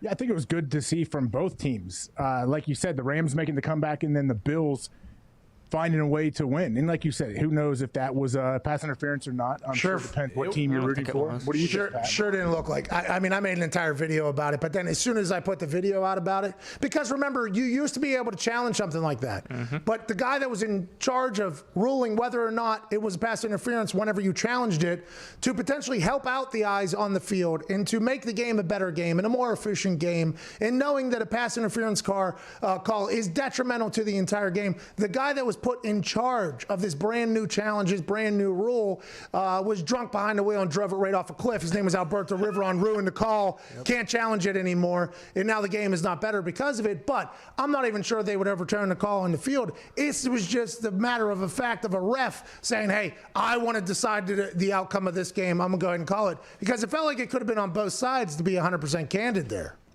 Yeah, if I'm a ref, I don't want to be in that position. Like, that's not a gig I want. Is it someone that's kind of deciding one way where this game is going to go? Another one that could have been reviewed was the Cook touchdown against not Cook. Who was it that caught the ball against Malcolm Jenkins? Mercedes Lewis. Mm-hmm. Yeah, my bad. Yeah, Mercedes, who they mentioned. Oh, hey, blocker in her age, and then he comes out there and catches a beautiful touchdown pass. I know Malcolm Jenkins at least wanted the offensive pass interference on that one. What do you think of it? I didn't think it was a full extension. Yeah. I think it was. I think by the way, Malcolm Jenkins with was awesome. T.Y. Hilton had one of those yesterday, one of those things. The refs are put in a bad spot, right? The refs are put in a bad spot, AJ, strictly because it is all bang, bang, and there's so many little things that have to happen. Was it this, and all this nonsense. But the thing for me is there was a chance to get those overturned and get those right. Uh-huh. And they're like, well, with a judgmental call, you never know what the call is. It's like, no. Last year, I feel like 90% of the pass interferences that were challenged were all 100% agreed upon by the humans on the internet. The internet never comes together on anything, ever. I don't think, other than Cam Newton's gif yesterday of him sliding down that bench being awesome, you rarely see the internet come together. Last year, every single time one of those pass interferences was challenged, everybody on the internet had the same agreeing. This should be overturned, except for Alberto Riveron. Alberto Riveron, the man that was tasked with doing the actual job, always got it wrong, so they got rid of it. But I think in that one, I don't think that was a full push-off. I think the guy sold it a little bit. Mercedes Lewis has a big body, scores a touchdown. I think in that Bills one, now granted, Bills Mafia told me that earlier for the Rams to come back, there were some calls that were suspect, and I did not see those, so I don't want to, say like the Bills or the Rams got screwed here. But this, if we look at just this call, that was a linchpin on the Bills coming back and winning this against the Rams with a pass interference on a 4th down call inside the 10-yard line with limited time left. This, I think, is a very tough call to make if you're that ref. But we should be able to look at it and say, yeah, that was a tough call by the ref. Yeah, I mean, I think I feel for the ref being in that position, but that is his job. Do you think they should find a way to bring pass interference, like the challenge, back somehow? Can they get it right after they just botched it when they did have it in play. Yeah, you just got to get a human that's under the age of 70 that knows the game, that can see things, that can do it efficiently and quickly, and maybe even, yes, I think, you know what I think we should do, okay? I've said this a few times, all right? I'm tired of always having to say this. The fact that the XFL's review system wasn't just plucked from Dwayne Johnson immediately upon purchasing the bankrupt company and dropped right into the NFL makes no sense. And by the way, get former players to be the Xbox controllers up there in the booth. Right. So players who have been there, been trained, they understand the situation, they understand the circumstance, have them be the ones that are talking directly into the ref's ear. You can get it sponsored by Microsoft. You can get it sponsored by Amazon. Expedite the process. Have them running the challenge. Have them mic'd up right to the ref. So at least whenever they make a call, we know why. Because if you don't know the why, you are going to question every decision. So whenever they don't let us hear what's happening, whenever they're staring into that big ass thing and they put the headphones on and why they make, it's very difficult to be like, oh, that makes sense, when everybody else on earth did not see it that way. I just don't know why they didn't take the XFL's review system, put some players up there. Now you have hey, that's good for NFLPA. Good. Hey, look, relationships. Here we go. We're adding jobs. And these guys have been on the field, so they've been there, done that. They're probably a little bit quicker, a little bit younger, know how to operate the things, and let's get these calls right, AJ. I think we need to get these calls right. Hell yeah. I mean, I'm not saying I completely disagree with you. I'm just saying how people will pick that apart. If you do have former players in that gig, don't you think people will say, well, no, they have an inherent biases because this head coach of one of these teams was the special teams coach for this player when he played with the Jacksonville Jags. Like, you're going to have a former player is going to have ties to a lot of coaching staff, some players, all different kind of people. And I think at least the general public will feel like you'll have trouble, I guess, separating yourself from like making those calls. Quick question, Zito. Where was the ref from yesterday that called that interception by Nick Foles that could have easily been called a touchdown in Atlanta while Chicago Bears traveled there? He was born in Atlanta, Georgia, and his son was drafted by the Packers. Okay, that doesn't help this particular point, but I appreciate you knowing everything about Jerome Booger at the exact time when called upon. How about this, Zito? I don't know if you're the right person to ask this question. I don't know if you know the answer. The ref in the New Orleans Saints Los Angeles Rams game, the pass interference, the phantom pass interference that created the challenge of pass interference rule down there in the Superdome in the playoffs, which was a blatant pass interference that wasn't called. Do you know where the ref was from that was sitting right on top of that? Los Angeles. Mm-hmm. Oh, so yeah. Whenever you're talking about inherent biases and things like that, I think as long as there's humans involved, there's going to be potential biases, but we just got to act as if they are protecting the shield in the long. I mean, I understand that you're just playing devil's advocate over there and people are going to pick things apart. But if AJ Hawk's up there with the Xbox controller, I feel like he's going to be fair and square, lair, stern, and fair. Yep. That's what I think. I honestly believe that. I would hope I could be if I accepted a job like that, but think about it. I think if I'm up there, first off, this is a PlayStation controller. Xbox. I'm already out of Microsoft. I haven't played Xbox, since dude. Super Nintendo. So that's my problem right there. I need an old school remote. But I probably would have an issue. Nerd. Let's say it's our Tuesday reoccurring guest, Aaron Rodgers. He throws a great, beautiful touchdown pass, and they're trying to see if there was offensive interference on it. I may have some trouble making that call. I think I might just because Okay, of so let's act as if we find players that hated all their teammates. You know, we know we have those guys exist out there. But let's just, you know what I mean? Hey, I'm with you. I don't know why we're still on this same thing. We talked about Because you're just making up these phantom concepts that could potentially ruin the XFL's review system. You don't think that guy had ties to the Dallas Renegades whenever he was calling those things at the XFL? You don't think that guy had ties? As a fan, I'd be more worried. Like, if you have a defensive guy up there, don't you think he's going to skew more towards the defense? And if an offensive guy, like, he's going to skew more towards giving the offense the advantage? Let's get to some more hard-hitting stuff here. That guy yesterday, the Dallas Cowboys D tackle with the Gator death roll, where he had that guy's ankle and he rolled. He knew that he was doing that, right, AJ? I mean, you played middle linebacker in college, national champion, in the NFL, Super Bowl champ. Whenever you're tackling somebody, you very much understand when you're trying to hurt somebody and when you're not trying to hurt somebody. And I think this is very disrespectful to the fraternity of brothers who play in the NFL, to be completely candid and serious for a second.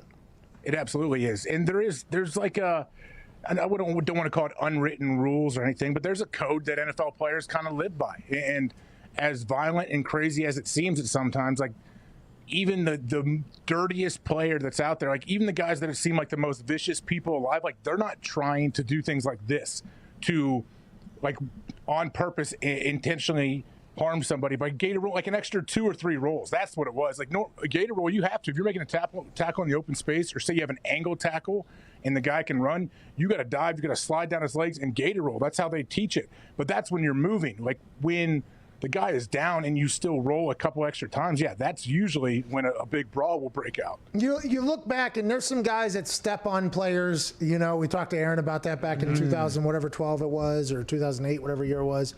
And there was like that type of stuff. And there's big shots where guys lower the crown of their helmet and hit. And I think that is just charged to the game. Like, I honestly believe that's like, hey, that's charged to the game. Like, sometimes you're going to get got. There's going to be a blindside shot. You're going to get got. Like, that is a part of the game. Whenever you're trying to rip somebody's leg off, I think there is a line there. And to be honest, I would assume that he's going to get some at some point, right? I mean, this is going to be the type of, like, he's going to get fined, obviously. I don't know if Mike McCarthy's a guy that's just like, yeah, I love having that guy on my roster. Yeah. I don't know if that's how he is either. I don't know if anybody wants to be associated with that guy right now. No, I don't think teammates or coaches, they don't want their brand being associated with something like that. Now, it's all going to die down. I think the guy will be fine, but I think it is definitely something McCarthy would look at. Like, what are you doing? What's going on here? Like, I'm sure, like, hey, there's a difference between playing physical and dominating people, like, at the line of scrimmage, and doing this kind of stuff. Like, this is not being physical. This is just stupid. You think the Cowboys stink? No. You said they were going to go to the Super Bowl, and here we are after week 3, and there's a lot of questions. You know what's hilarious to me? So, whenever we had to make these Super Bowl predictions, this is our fault. Yeah. No.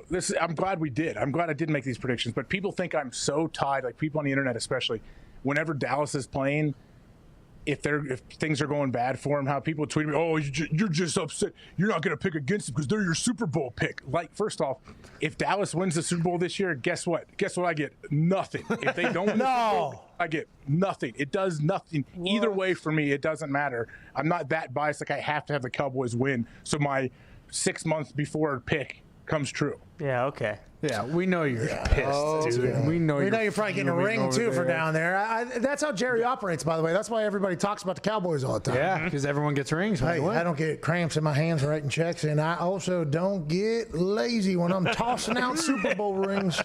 Let's go to Richard over there in Oregon. What's going on, Richard? Yeah, Overreaction Monday. I want to talk about how Nick Mullins is the first quarterback for the 49ers to throw for over 220-plus yards in 9 straight starts since Joe Montana in '85. Hey, ever heard of him? Joe Montana? Joe Montana, the guy who took a football and threw it so hard at a kidnapper's head, they got decapitated this weekend in Malibu. And that is, by the way, Joe Montana. Joe Montana, baby. Joe Montana? Joe Montana's a hero, kidnapper. Tried to take his granddaughter, I believe. He snuffed it out. I don't know how. I don't know what happened. We would like to believe that in shape-ups, he came down the steps, grabbed one of his game balls off the wall. Last ball right in the cranium, maybe the temple even. And it was laced, and boom, took it down, bang, tackle. How you doing? Keep it moving. Cops come. Shout out to Joe Montana saving a life out there. By the way, humans are just walking into houses trying to kidnap 9-month-olds these days. That's crazy. What the fuck is going on in Malibu? Do not be rolling into NFL legends' houses trying to kidnap people. You will get a ball to the throat or temple. They're lucky they didn't walk into my house, AJ. You know what I mean? I'm swinging one of these things. I have no idea what it is, but if I catch you on this side, done. This side, knocked out. Then I flip it around, done. The Grim Reaper's sword. But Nick Mullins, great quarterback out there for the Niners. Jimmy G gets hurt. Everybody was very confident in Nick Mullins going in there. Yeah. They now put up this. There was a tweet that listed off everybody that the San Francisco 49ers had out, and they boat raced the New York Giants. This is problematic for the New York Giants if you're looking at this.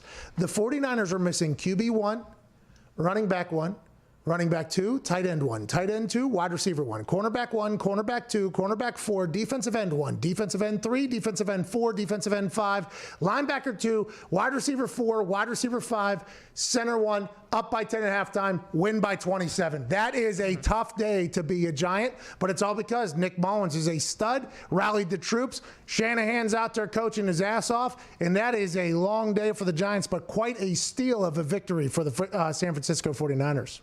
Well, it's an absolute steal for the Niners. And my question would be, does this just show you how smart Shanahan is, how great the Niners are, or are the Giants worse than we thought they were? I'll tell you what, they ain't as bad as the Jets. I watched the Jets yesterday. The Jets are bad, but the Giants do seem to stink at the football. Also blow. Does feel like they. Let's go to Tim in Detroit, a team that is not completely winless. What do you want to talk about, bub? Hey, what's up, Pat and AJ and the boys? Huge fan here. Oh, we're a fan of yours. Got an overreaction for you guys. Wondering if you think after the Lions just came off that win yesterday, do you think they're going to rally behind the ageless wonder AP and go for 14-2 like he was saying? Definitely roll with Adrian Peterson right now. He's been playing great football. I think he had 900 yards last year or 1,000 yards last year or something like that. Yeah. Adrian Peterson is nowhere near slowing down. I thought the Chiefs were going to potentially sign him, but turns out they had CEH, who's an absolute monster. We didn't know that. That was before before the season started. The Lions have been riding old Adrian Peterson, and Matty Stafford's winning games. I think the biggest takeaway for me yesterday is not that the Lions got a dub, right? Good for you, Foxy. You guys got to win. Hey, baby Foxy. While the team was moving down the field, it felt like Matt Prater was about to hit a dong shot. Like it felt like that. Now, granted, being the Detroit Lions, that thing could have got blocked and taken the other direction, and they lose in the desert. Oh my God, Heartbreak City. Here we are again. Is Matt Patricia still our coach? What are we doing? I mean, that could have happened. But Matt Prater, it felt like that was a Matt Prater day. The biggest takeaway I had: congrats to the Lions. Awesome. Very happy for Matt Patricia, Matty Stafford, Matt Prater, that entire team, that entire city. Some don't have internet or water. Happy for everybody in the Lions. Love it. My biggest takeaway yesterday was Kyler Murray looked like a completely different player than he looked like the first couple weeks. Kyler Murray, MVP conversation. Now, he still shook the shit out of Okudah and a couple other people and made some plays, but he looked like he just, and AJ, I would like you to try to describe this better for me because I was trying to earlier. It looked like he was like in a bad mood or something like you know when you wake up and you're just not feeling it. Like, hey, I'm just not feeling it. Whether it's you're in a bad mood or maybe your body isn't responding how it is, whatever it was, it looked like he was like moody almost. And that was kind of my big takeaway. I'm like, Kyler doesn't look like the first 2 weeks, Kyler is very relaxed the first 2 weeks. Yesterday, it just looked like he was almost, I don't know, just irritable. Almost looked like he was irritable. And a quarterback, especially at a spotlight quarterback, which Kyler Murray is going to be for a long, long time because of how good he is, consistency is king. And I just think yesterday, he had a bad day. I'm not saying he won't bounce back, but he looked like a different dude. He looked moody. He looked like a moody guy yesterday. And I don't know how you get that fixed, to be honest with you. Well, I mean, throwing 3 picks, I guess, can do that to you. But they had a chance to win. They should have probably still won that ball game. And that's what good football teams do. They win games that they may have been out of, and they shouldn't have. But you got to find every single possible way to win. But Kyler, yeah, he's weird to me. It just something was off. It seemed like you're not going to have it. You're not going to have the good 16 straight Sundays. Like, you're not going to always have your A game, but his B/C game is still pretty damn good, and he was able to find a way to almost win that game. I guess the Lions have to take some confidence from that because the Cardinals are a good football team. They're a solid team early this season. The Lions, we don't know where they are. Everyone kind of wrote them off already. Now they're back on the board. They're in the win column. And 1 and 2 is a lot better than being 0 and 3 because if you're 0 and 3, stats tell us you're dead. Let's go to Ott in Estonia. What's going on, Ott? Greetings, fellows. Hey, over there in the Baltic. How's it going? Yeah. We looked at a map. Thank you for having me. First, I would like to say hi to Mr. Hawk and Mr. McAfee and all the boys in the big old studio. Hello. Hello, Ott. Great to see you, Ott. Mr. I wanted to thank you for the most and the best and the ridiculous show in the whole wide world. Best sports show ever. Thank you. From Estonia to America and all the towns in between, we appreciate you for listening, Mr. Ott. What do you want to talk about, brother? I was wondering, I was wearing my Alex Smith jersey, and I was thinking about him. And I wanted to know what you guys think that Washington football team don't have anything to lose. And is it reasonable to just like Ron Rivera and the guys put Alex Smith on the field and show everyone that if you're down as much as Alex Smith was, it's always you can come up if you work really, really hard. I like that about Ott. Yeah, Ron Rivera has come out. Thanks for the call, Ott. We appreciate you so much. We've got to get to a break here very, very soon because Dan Orlovsky's a busy guy. You know, he's breaking down film. He's doing this. He's doing that. But I think Ron Rivera saying that Dwayne Haskins does have like an expiration date almost, like let's get it going. That makes me wonder who would they put in then? Is it Kyle Allen? Is it Alex Smith who has a hamstring for a shin? I mean, there's a lot of conversation to be had. And if you pull Dwayne Haskins, does that mean Dwayne Haskins is not a Washington football team member for the foreseeable future because Ron Rivera wasn't there when they drafted him? I mean, that has big implications, let alone being one of the greatest comeback stories in the history of sports if Alex Smith is playing quarterback. We got to get to a break. Dan Orlovsky of ESPN fame will join us on the other side. AJ's got a lot of questions for him. So do we. Overreaction Monday, September 28th. We'll see you on the other end.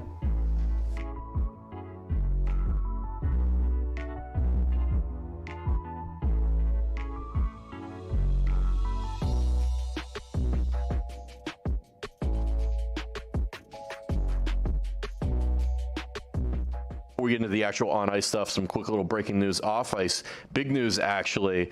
Come on, guys, quick. Let's give a round of applause to Goldberg. He's back. Goldberg's back. He's off the meth. Sean Weiss, 230 days sober. Remember that viral mugshot that went all over the internet earlier this year? He's got new teeth. He's healthy. He's gained some weight back. And 230 days sober, that's a big deal. Good to have Goldberg back. That's unbelievable. Let's go, Goldberg. I am pumped to see him because, man, he did not look good there for a minute. He was starting to wither away to nothing. He had a heck of a tan, though. I mean, an unbelievable tan.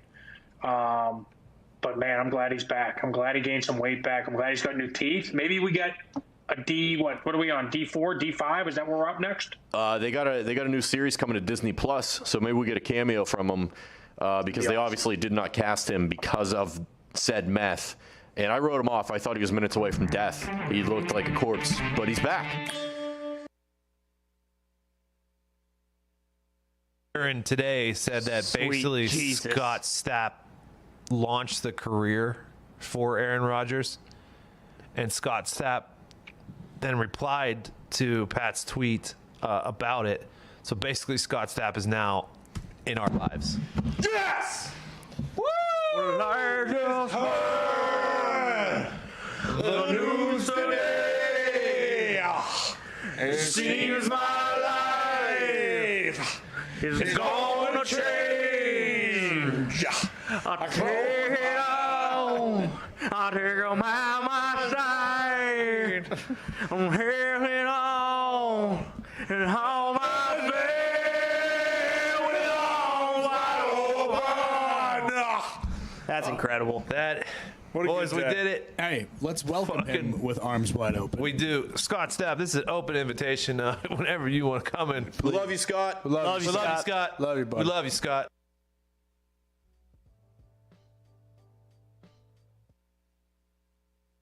Did you have a good weekend betting? Did you have a bad weekend betting?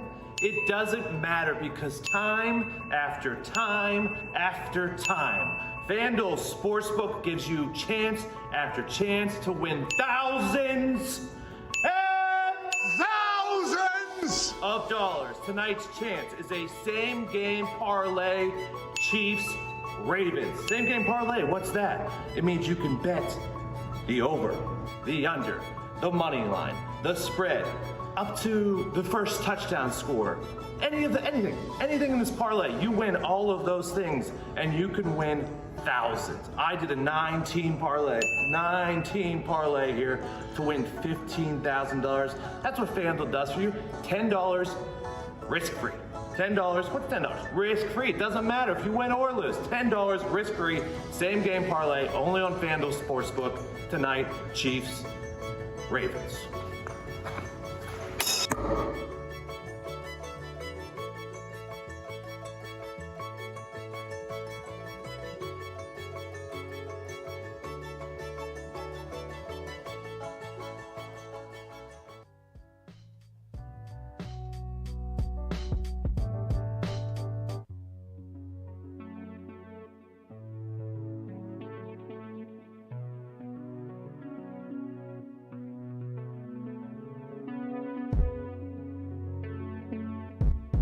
The Pat McAfee Show.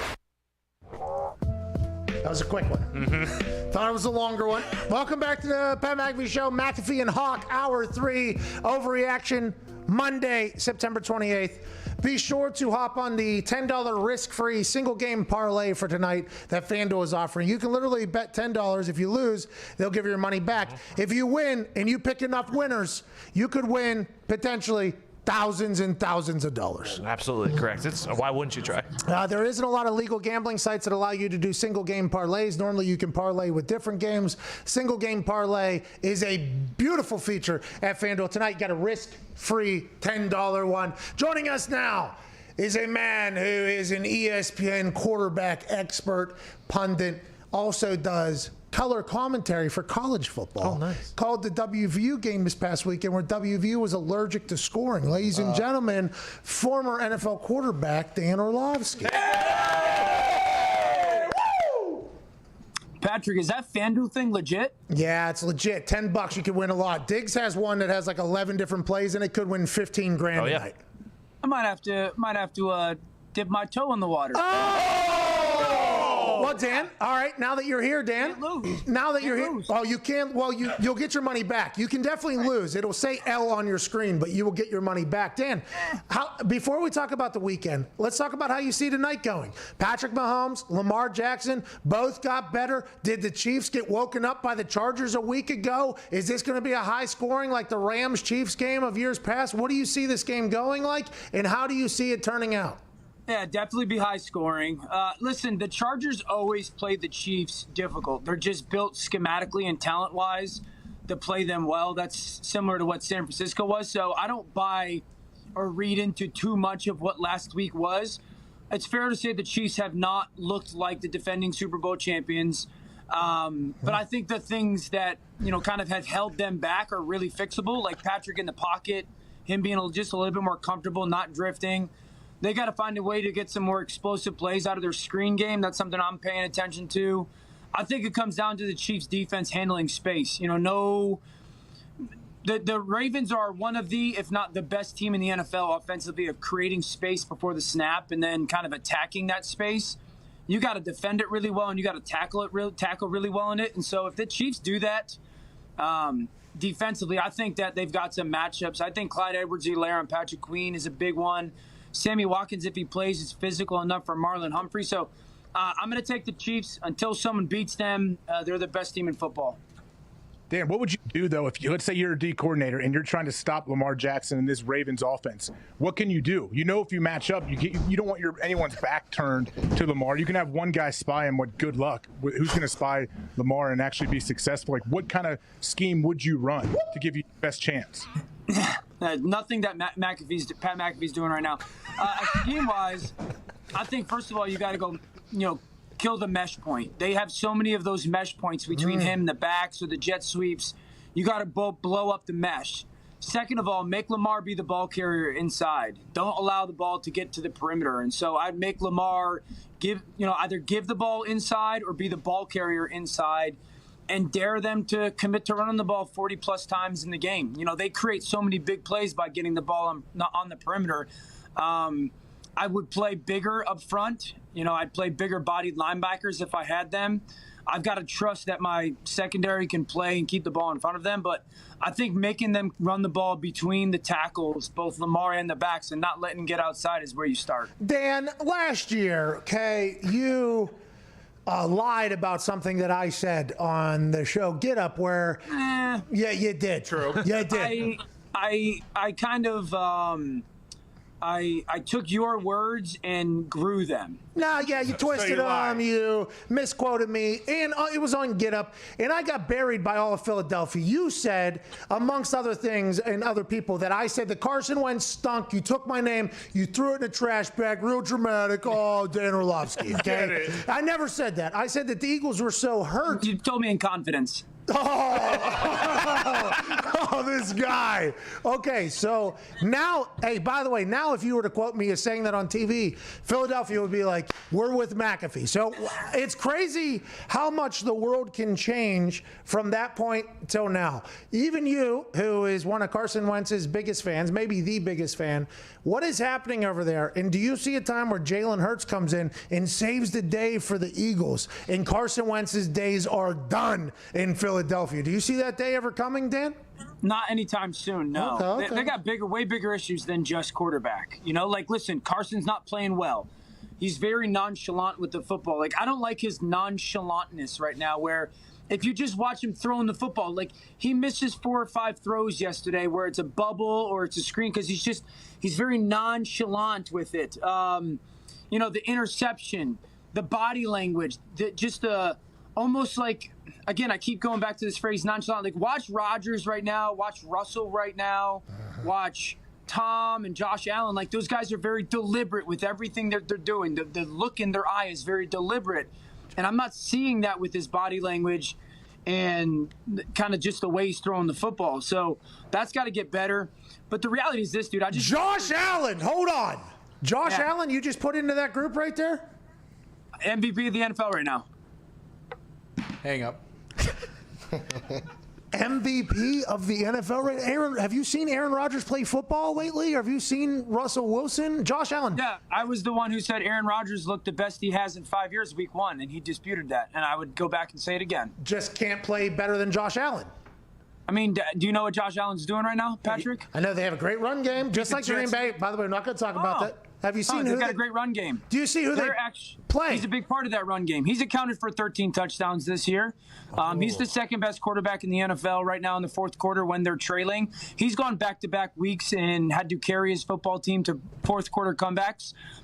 Yesterday, he beats a 2-0 football team that a lot of people think is one of the better teams in the NFL this year in the Los Angeles Rams. So, Russell's been amazing. Here's my thing, Pat. Here's my thing. Russell's amazing. But it doesn't take any courage to say that Russell Wilson's the MVP of the NFL right now. I didn't. I said Aaron Rodgers. I'm not going to sit here and fight that a ton. Again, at week 1, I said it was the best he's looked in 5 years with Rodgers. But I would put Josh Allen as it. Okay. Hey, Dan, who's a quarterback out there that may be getting some good positive pub right now, but you don't think it's it's a sustainable model of how he's playing? He's not as good as people are making him out to be. Do it, Dan. Bury a quarterback. Good question. Sustainable model, playing better than people think, and I don't think it's going to be sustainable. How about Nick Foles or Josh Allen? Josh Allen. You speak. Well, listen. When Nick Foles steps on the field with a tinted visor, you speak with his name in reverence. All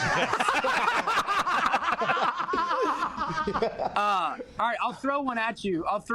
That people probably will get pissed about, but how about Dak Prescott? This is why. Oh, no. I think Dak is at this point where he has to play perfect every single week for them to win football games.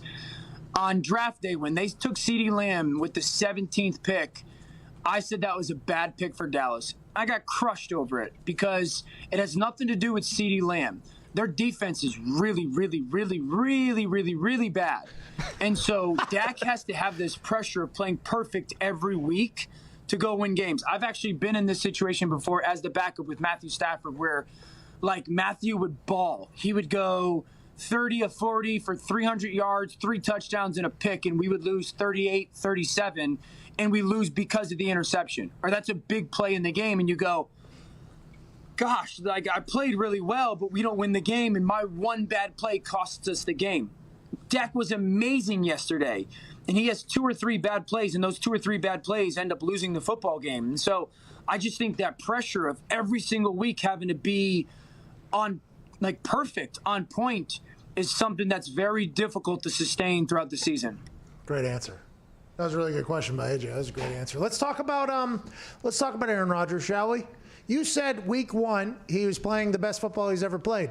Here we are, 3 games into this thing. Do you still feel the exact same? Because I'll tell you what, this entire office does. And he told me and AJ to our face that him coming on our show every Tuesday is the reason why. Have you accounted for that whenever you talk about how good he is at football right now? I have not brought that up yet, but maybe I can incorporate it into a touchscreen here relatively soon. Hey, finally. Come on. To answer the question, I 100% do. Yeah, it's a very interesting situation, right? Because when they fired Mike McCarthy, I remember vividly Aaron going, I was on the road in San Francisco watching that offense, and I thought to myself, that offense looks fun. I want to play in an offense like that. They bring in Matt LaFleur, and I've got a history with Matt, and I'm like, this is going to be a really good hire. Last year happens. They're 13-3, but, do they get along? And really, Pat, the whole conversation, 90% of the conversation surrounding the Green Bay Packers this year was, well, they needed to take a receiver in the first round, and the quarterback and the coach don't like each other. And then after yesterday's game, first of all, Aaron's balling, and they scored 37 on the road without Devontae Adams. And then after the game yesterday, Aaron Rodgers goes, Matt's really finding his rhythm with play calling. And it just brought it full circle of going, that's exactly what Aaron Rodgers meant when he was talking about that San Francisco offense. Like, it's exactly why Matt LaFleur is there, to be their play caller. And when the coach and the quarterback are starting to see things the exact same way, that's when offenses become very, very dangerous. And I think Aaron's looking the best he has in 5 years. Absolutely. Yeah, they still should have drafted somebody good. AJ, we got to get him out of here in like a minute and a half. Should have drafted someone in the first round. What's that? Jordan Love was the right pick in the first round. Oh, get the fuck. All right, ladies and gentlemen, quarterback expert for ES. Dan, you had such a good interview up until that point. No, here's the thing. The guy stinks. He can't even hit a net in practice. It's not his fault. Come on, the guy can't throw a completion to a stationary object that every quarterback in the history. I'm just saying the selection of a quarterback. I don't care if it's Jordan Love or Jalen Hurts or, you know, your future son at some point. The second round pick was the problem. But they're the first team ever to score 35 points in their first 3 games and not have a turnover. I don't think the receiver thing's holding them back. Oh, how about a linebacker? Patrick Queen, you're going to watch him tonight. You just said, like, you can't wait for that lineup. He could have been drafted. I don't think they haven't had a good linebacker since that kid from Ohio State. Oh! Let's talk about you, AJ. That's you, AJ. Let's talk about you, AJ. Yeah, but Dan, okay, how is it still the proper pick in the first round if they traded? Aaron still has 4 years left on his contract, and he's not threatening retiring. It's not like the whole Brett Favre situation. Yeah, Dan doesn't know. He's just making shit up right now. Because the last time you want to draft a quarterback is when you need one. Here's the thing, guys. Give me the 3 or 4 really good young quarterbacks in the NFL that are playing well right now. Patrick Mahomes. They all have something in common. Patrick Mahomes, Alex Smith was there. Kyler Murray. Go on. Do you want me to go on, or was that? Keep going. You can't say him and his team are having success right now yet. Oh, because they lost to the Lions yesterday. All of a sudden, 2-1. Russell Wilson. Mahomes. It's Lamar Jackson. It's Josh Allen. It's Deshaun Watson. They all have something in common. They were all traded up for when they weren't needed. Oh, and Aaron Rodgers was playing quarterback in all the places that they were at? No, he can only play on one team, Pat. Oh, yeah, that's what I mean, Dan. Come on, dude. Situations are situational. You cannot compare what they were going through. Joe Flacco to Aaron Rodgers. Is that what you just did there with Lamar Jackson? Yeah, different players. Alex Smith to Aaron Rodgers, which, by the way, San Francisco 49ers got wrong, and now here you are in 2020. They were in the playoffs the year before with Alex Smith. Tyrod, listen, I'm not comparing the starting quarterback. What I'm telling you is this. The organization determined we really like that player, and we don't need a quarterback right now, and so we're going to go make that choice because we believe in the development of our young receivers. That's why. I said this draft night, second round, they should have taken a wide receiver. Yes, but the first round is their decision.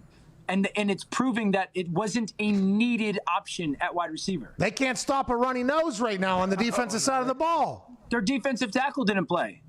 Well, you could have a linebacker that's being compared and called Baby Ray, as in Ray Lewis in Baltimore. That's fair. Don't give me that. Let me ask you this question. Please do. 10 years from now, are the Packers going to be really good because Jordan Love becomes a good player or because Patrick Queen's a good linebacker? In 10 years from now, how many Super Bowls will they have missed out on because they didn't try to build the team that was in the NFC Championship game? Answer my question. Answer mine. I asked mine first. Yeah, but I rebutted with a question that's probably a little bit more debunking than your question. What was your question? My question was, in 10 years from now, they're going to look back and say, how many Super Bowls did we miss because we had a team that was in the NFC Championship, and instead of getting better to win a Super Bowl, we decided to think a decade down the road. How many Super Bowls do you think they're going to miss out on? I agree with you on the second round pick. I agree with you. Yeah, you're stupid, Dan. Dan, you're really smart. You're really good at what you do. This particular take is terrible, but they're going to have that. Hey, when you shoot 100 balls, you're going to miss one every once in a while. Ladies and gentlemen, Joe Montana doesn't miss, though, by the way. Ladies and gentlemen, ESPN stud. Good guy. Bad take there at the end. Dan Orlovsky. You didn't deserve that, Dan. I don't like you. That was it, yeah. Dan's not scared to spar back and forth with you. I know. I enjoyed it. I enjoyed that a lot. That was a good moment because that was something I was actually passionate about that he was against it. That doesn't normally happen. Normally, I'm just like faux passionate about something he's about. That one, real. Yeah, he's really good at his job because every time he opens his mouth, I want to smack him in the teeth. That's good. That's good. He's inciting some type of response. That is not. That was not. I can't believe for years and years and years you built up and stuck up for Bills Mafia, and now you just want to take them and drag them through the mud. No. Kick them while they're climbing the ladder. I like Bills Mafia a lot, but if you watch Aaron Rodgers play football and you watch Josh Allen play football, Josh Allen's a lot better than he was last year. Like, hey, Josh Allen's Josh Allen's very, very good. I like Josh Allen a lot. I love that the Buffalo Bills are playing the good football. I'm a big fan of that. But man, if you're just going MVP as most talented person, okay, I don't think that's him. Most valuable to the team, which is what the MVP means, I don't think that's him either. But I like that the Bills Mafia is like, hey, this is our guy. And by the way, GM Bean said this is our guy. They could have got Cam. They could have got somebody else. They said we're building around Josh Allen. So, hey, I like where Josh Allen's going. But to think that he's playing the best in the world right now, I just think that is a little bit ridiculous. I mean, name the last time Aaron Rodgers tried to do a lateral on the game-winning drive out of bounds. Yeah, that was last year. Oh, he did one yesterday, too. He did another one yesterday. Right out of bounds. Again, that's becoming a Josh Allen move. It is going to be very funny when they boat race the Patriots to see Connor's reaction. Yeah, because it will be funny. By the way, I think that game is going to be a very, very good game. After watching the Bills, they can run the ball, by the way. They can run the ball. We cannot stop. AJ, I can't believe he said that first-round pick was a good pick. It's asinine. Well, we'll ask him about it when he comes on again sometime probably next week, but doesn't Jordan Love have to turn out to be their next franchise quarterback for that to be a good pick, though? Yeah, and what if he's not? Like, what if that guy gets cut in 2 years and is playing for Dwayne Johnson's league in 2 years? Yeah. Like, what happens then? And could you have, if you said, okay, you don't want to draft a quarterback when you need one, okay, cool. You could have waited at least another year or taken a quarterback in the second or third round that you were high on. And they love Jordan, though. So maybe they like his upside. And by the way, Jordan doesn't deserve any of this. No, he doesn't. This is not Jordan's fault. No. This is not Jordan's fault. Hit a net, though. Oh, come on. That is on him. For there's no beating around the bush there. Be good enough to dress to be the backup. Hit the net. Yeah, he didn't even dress. I mean, that's tough. But Tim and Aaron are wrestling around. And Tim Boyle could be the future. Let's go to Jacob in Virginia. What's going on, Jacob? Hey, Pat, AJ, shout out y'all and the boys. All due respect, obviously, to Tuesday's guest, Aaron Rodgers, but monster of an arm, not sneaky quick to drop a dime in a coin slot through an elevator shaft. He's more motivated and driven than a Ford Bronco by OJ. Is Russell Wilson the best quarterback ever? I respect it. By the way, now that he said Russell Wilson, you go back to that through the elevator coin and the coin thing. You think, yeah, he probably might be able to. He could do that right now. Russell Wilson's playing unbelievable football. But much like what Dan said about the Cowboys, that defense is not going to be able to stop anything once they get going. He's going to have to play perfect as well. Yeah, they got to find a way to. I mean, their defense is giving up a ton of points. You're right. Russ has to be perfect. Like he talked about Dak Prescott and the Cowboys, Dak has to be perfect to have a chance to win. I feel like Russell is getting to that point where he has to play perfect too and put up over 40 a game. Let's go to Kyle in Cleveland. What's going on, Kyle? Hello? Kyle, what's going on, bub? Oh, big overreaction Monday. Going to the playoffs. Turnovers for last game. Huge game by the defense. We're riding high right now. That's the Browns? Yes. There it is. Okay, how do we feel? Okay, let's get a taste of the city here, Kyle. Okay, we're in Cleveland. Yesterday we beat the Washington football team. A lot of turnovers. Didn't use a lot of Baker. We ran the ball a lot. That's the blueprint for the future. Does that mean Baker Mayfield is the quarterback of the future, Kyle, you think? Is that what the city thinks?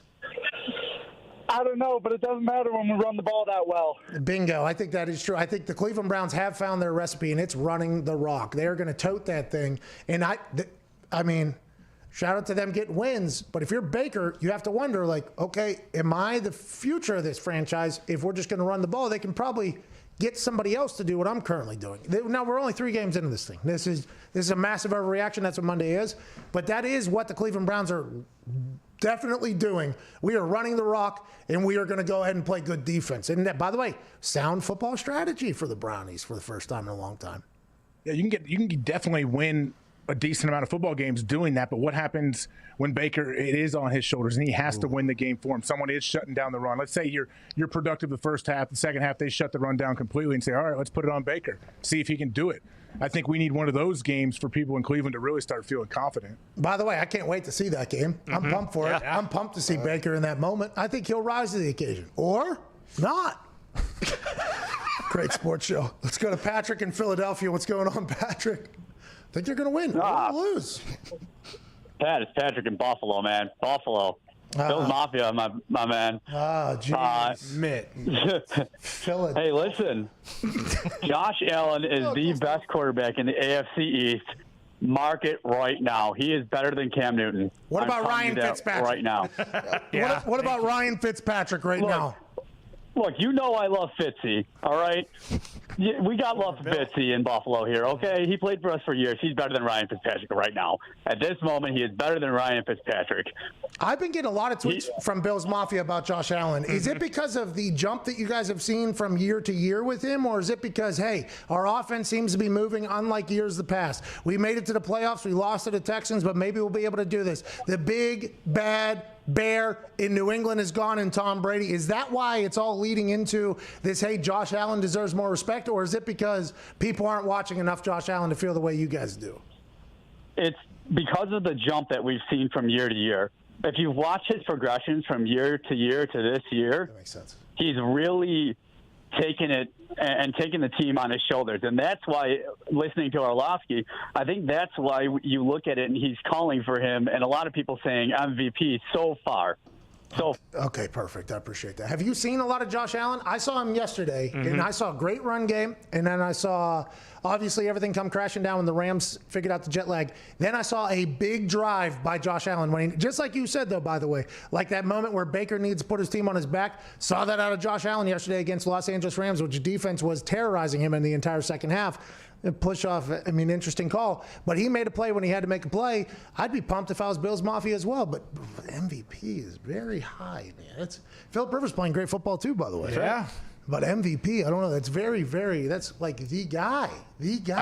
And it's not good for sports shows, but you probably shouldn't really even start talking about the MVP race until after week 10 or 11. Oh, no, come on, dude. Overreaction Monday. No, you're right. I'm going to overreact to you saying that. No, we talk now about MVP. Oh, yeah. Josh Allen is really explosive and really good, but he is still kind of, I feel like he's prone to committing turnovers in like big parts of the game. I mean, you look at Rodgers, he hasn't turned the ball over in 3 weeks. I mean, Josh Allen, you know, he's going to give you a couple here and there. But just MVP, when you talk MVP, you're like, okay, this is the guy. Last year, Lamar Jackson was the guy, right? Now, granted, Patrick Mahomes turned out to be the guy at the end of the day, but Patrick Mahomes was the MVP the year before that. So whenever you're talking about the guy, and you watch what Aaron Rodgers has been able to do, or you watch Russell Wilson do what he's been doing, I mean, it's hard to be like, yeah, this guy more than him. But, hey, maybe we're not watching enough Bills games. I am watching all of Seattle's games. I am watching all of Green Bay's games. I have not watched all of the Bills games, but I did see one yesterday where I thought to myself, okay, this guy just came back and made a play here, but they were up 25, and it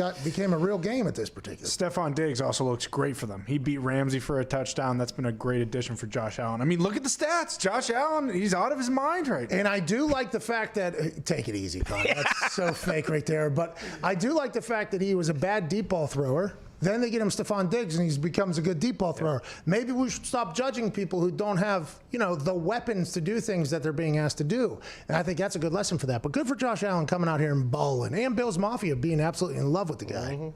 Yeah, good for him. I know we're getting up against it. Did you talk a bunch about the Saints-Packers? Oh, yeah. Early, we let off hot. I apologize. What are your thoughts on it? Aaron's unbelievable at football. Yeah, I just wonder, and is it just because I've watched Aaron do it firsthand so many times? Like, did you ever think that the Saints were going to win that game? No. I didn't either. I felt like their offense was Aaron and the Packers' offense it felt too easy for him at times. Like with what he could do to get him out of a jam. Yeah, I understand the Saints stayed with him. If Alvin Kamara's not there, I don't know what happens in that game. How much the Packers actually win by. And even Collinsworth talked about it. He presented it well. Like, hey, both these guys are very successful. They're both Hall of Famers, but they play a different brand of football. And especially now with Drew, you see that. And I'm like, man, what happens? You're the one we've talked about on the show. Like, what does Drew look like outdoors in mid-December? If that's what he looks like indoors right now. Well, the thing about it is they laid out some stats that said, like, hey, he's a check down dunker guy, system quarterback almost. I don't want to say it, but for the last 5 years, he's been near the bottom of the NFL in distance per pass or whatever. And I would assume Aaron Rodgers has been nowhere near that for a long, long time. Two very different players, but Aaron is just, he's at a different level right now. And it's not just strictly because he's on our show, okay? That is great. Love that he's playing the way he's playing. Good for all of us, the way he's playing. But it's real. And I see like yesterday, the Green Bay Packers defense gave up some shit, right? The Drew. And it was like, boom, boom. That Kamara touchdown was like, somebody should tackle that guy. I mean, somebody should tackle that guy, right? That offensive lineman, absolutely awesome. But there was never a moment where it was like, oh, well, Drew or Aaron's going to get stuffed when they get the ball back. It was never like, it was like Aaron's going to be able to do whatever the hell he wants at this point. But, like, as a Packers fan, AJ, how concerning should it be? Because, like, going back to last year, too, the Packers' defense is very good enough when they're creating turnovers, but when they're not, like, if they don't force that fumble, who knows what happens? Like, how concerning is that? That's a bit concerning, and that's kind of how their defense has been. I feel like under Petney, it's like all or nothing when it comes to turnovers. If they get one early, sometimes they might get 3 in a game or 4. But if they don't get them early, it doesn't seem like they come in bunches as often.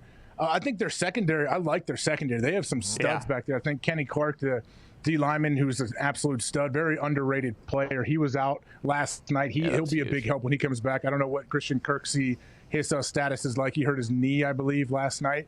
They could use him. I think he was a great addition to the team. But I don't know. If Aaron can continue to play this way, the defense can be average and they'll be fine. Right. You know what I think?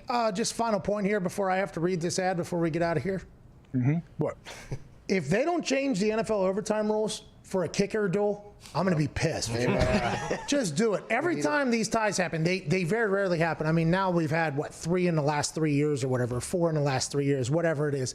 Every time it happens, everybody in America is pissed off. This is not our sport. This is not how we do it here. How did this even happen? And, the first touchdown, you get a chance to answer in a field goal thing. I understand the rules, and I like the NFL overtime a lot more than college overtime because college overtime completely eliminates a large part of the game because they're only going from 25 and in. I like the 25 and in. Like, hey, I like it as an alternative. It's much better than tying, to be honest with you. But I think the NFL full field of play, where you got punters still, by the way, respect it. You got kickoffs, you got all that stuff going on. I like it. But if it ends up after an overtime period completely tied, put the kickers out there for a kicker duel, ball for ball, sudden death. Imagine how electric that would be if tonight was tied after overtime and Harrison Butker and Justin Tucker are just standing right next to each other with a tee on the ball. 50-yarder, 50-yarder. Okay, let's go to 55. 55, 55. Okay, let's go back to 60. 60, 60. Holy shit, here we go. 65, 60. These happen at kicking camps, and they are electric. It is a magical scene. Bring out the big guys. Let them circle them even. Let it be like a golf thing. I don't care, but don't have a tie. Do not have a tie. Need to fix that stat. I mean, we just can't do it. Everybody's like, well, that sounds like soccer. That sounds like communism. It's like, well, what's a fucking tie? What is a tie? Tell me that. Riddle me this. Or let the lineman go out there and kick. Pick one non-kicker to go kick an extra point. Do whatever you got to do. Have a winner. Have a winner. The t-shirt is a menswear staple, but it's long been plagued by horrible conditions, shrinkage, bacon neck, color fade, parachute fit, wrinkles, and stretching. We've all been there.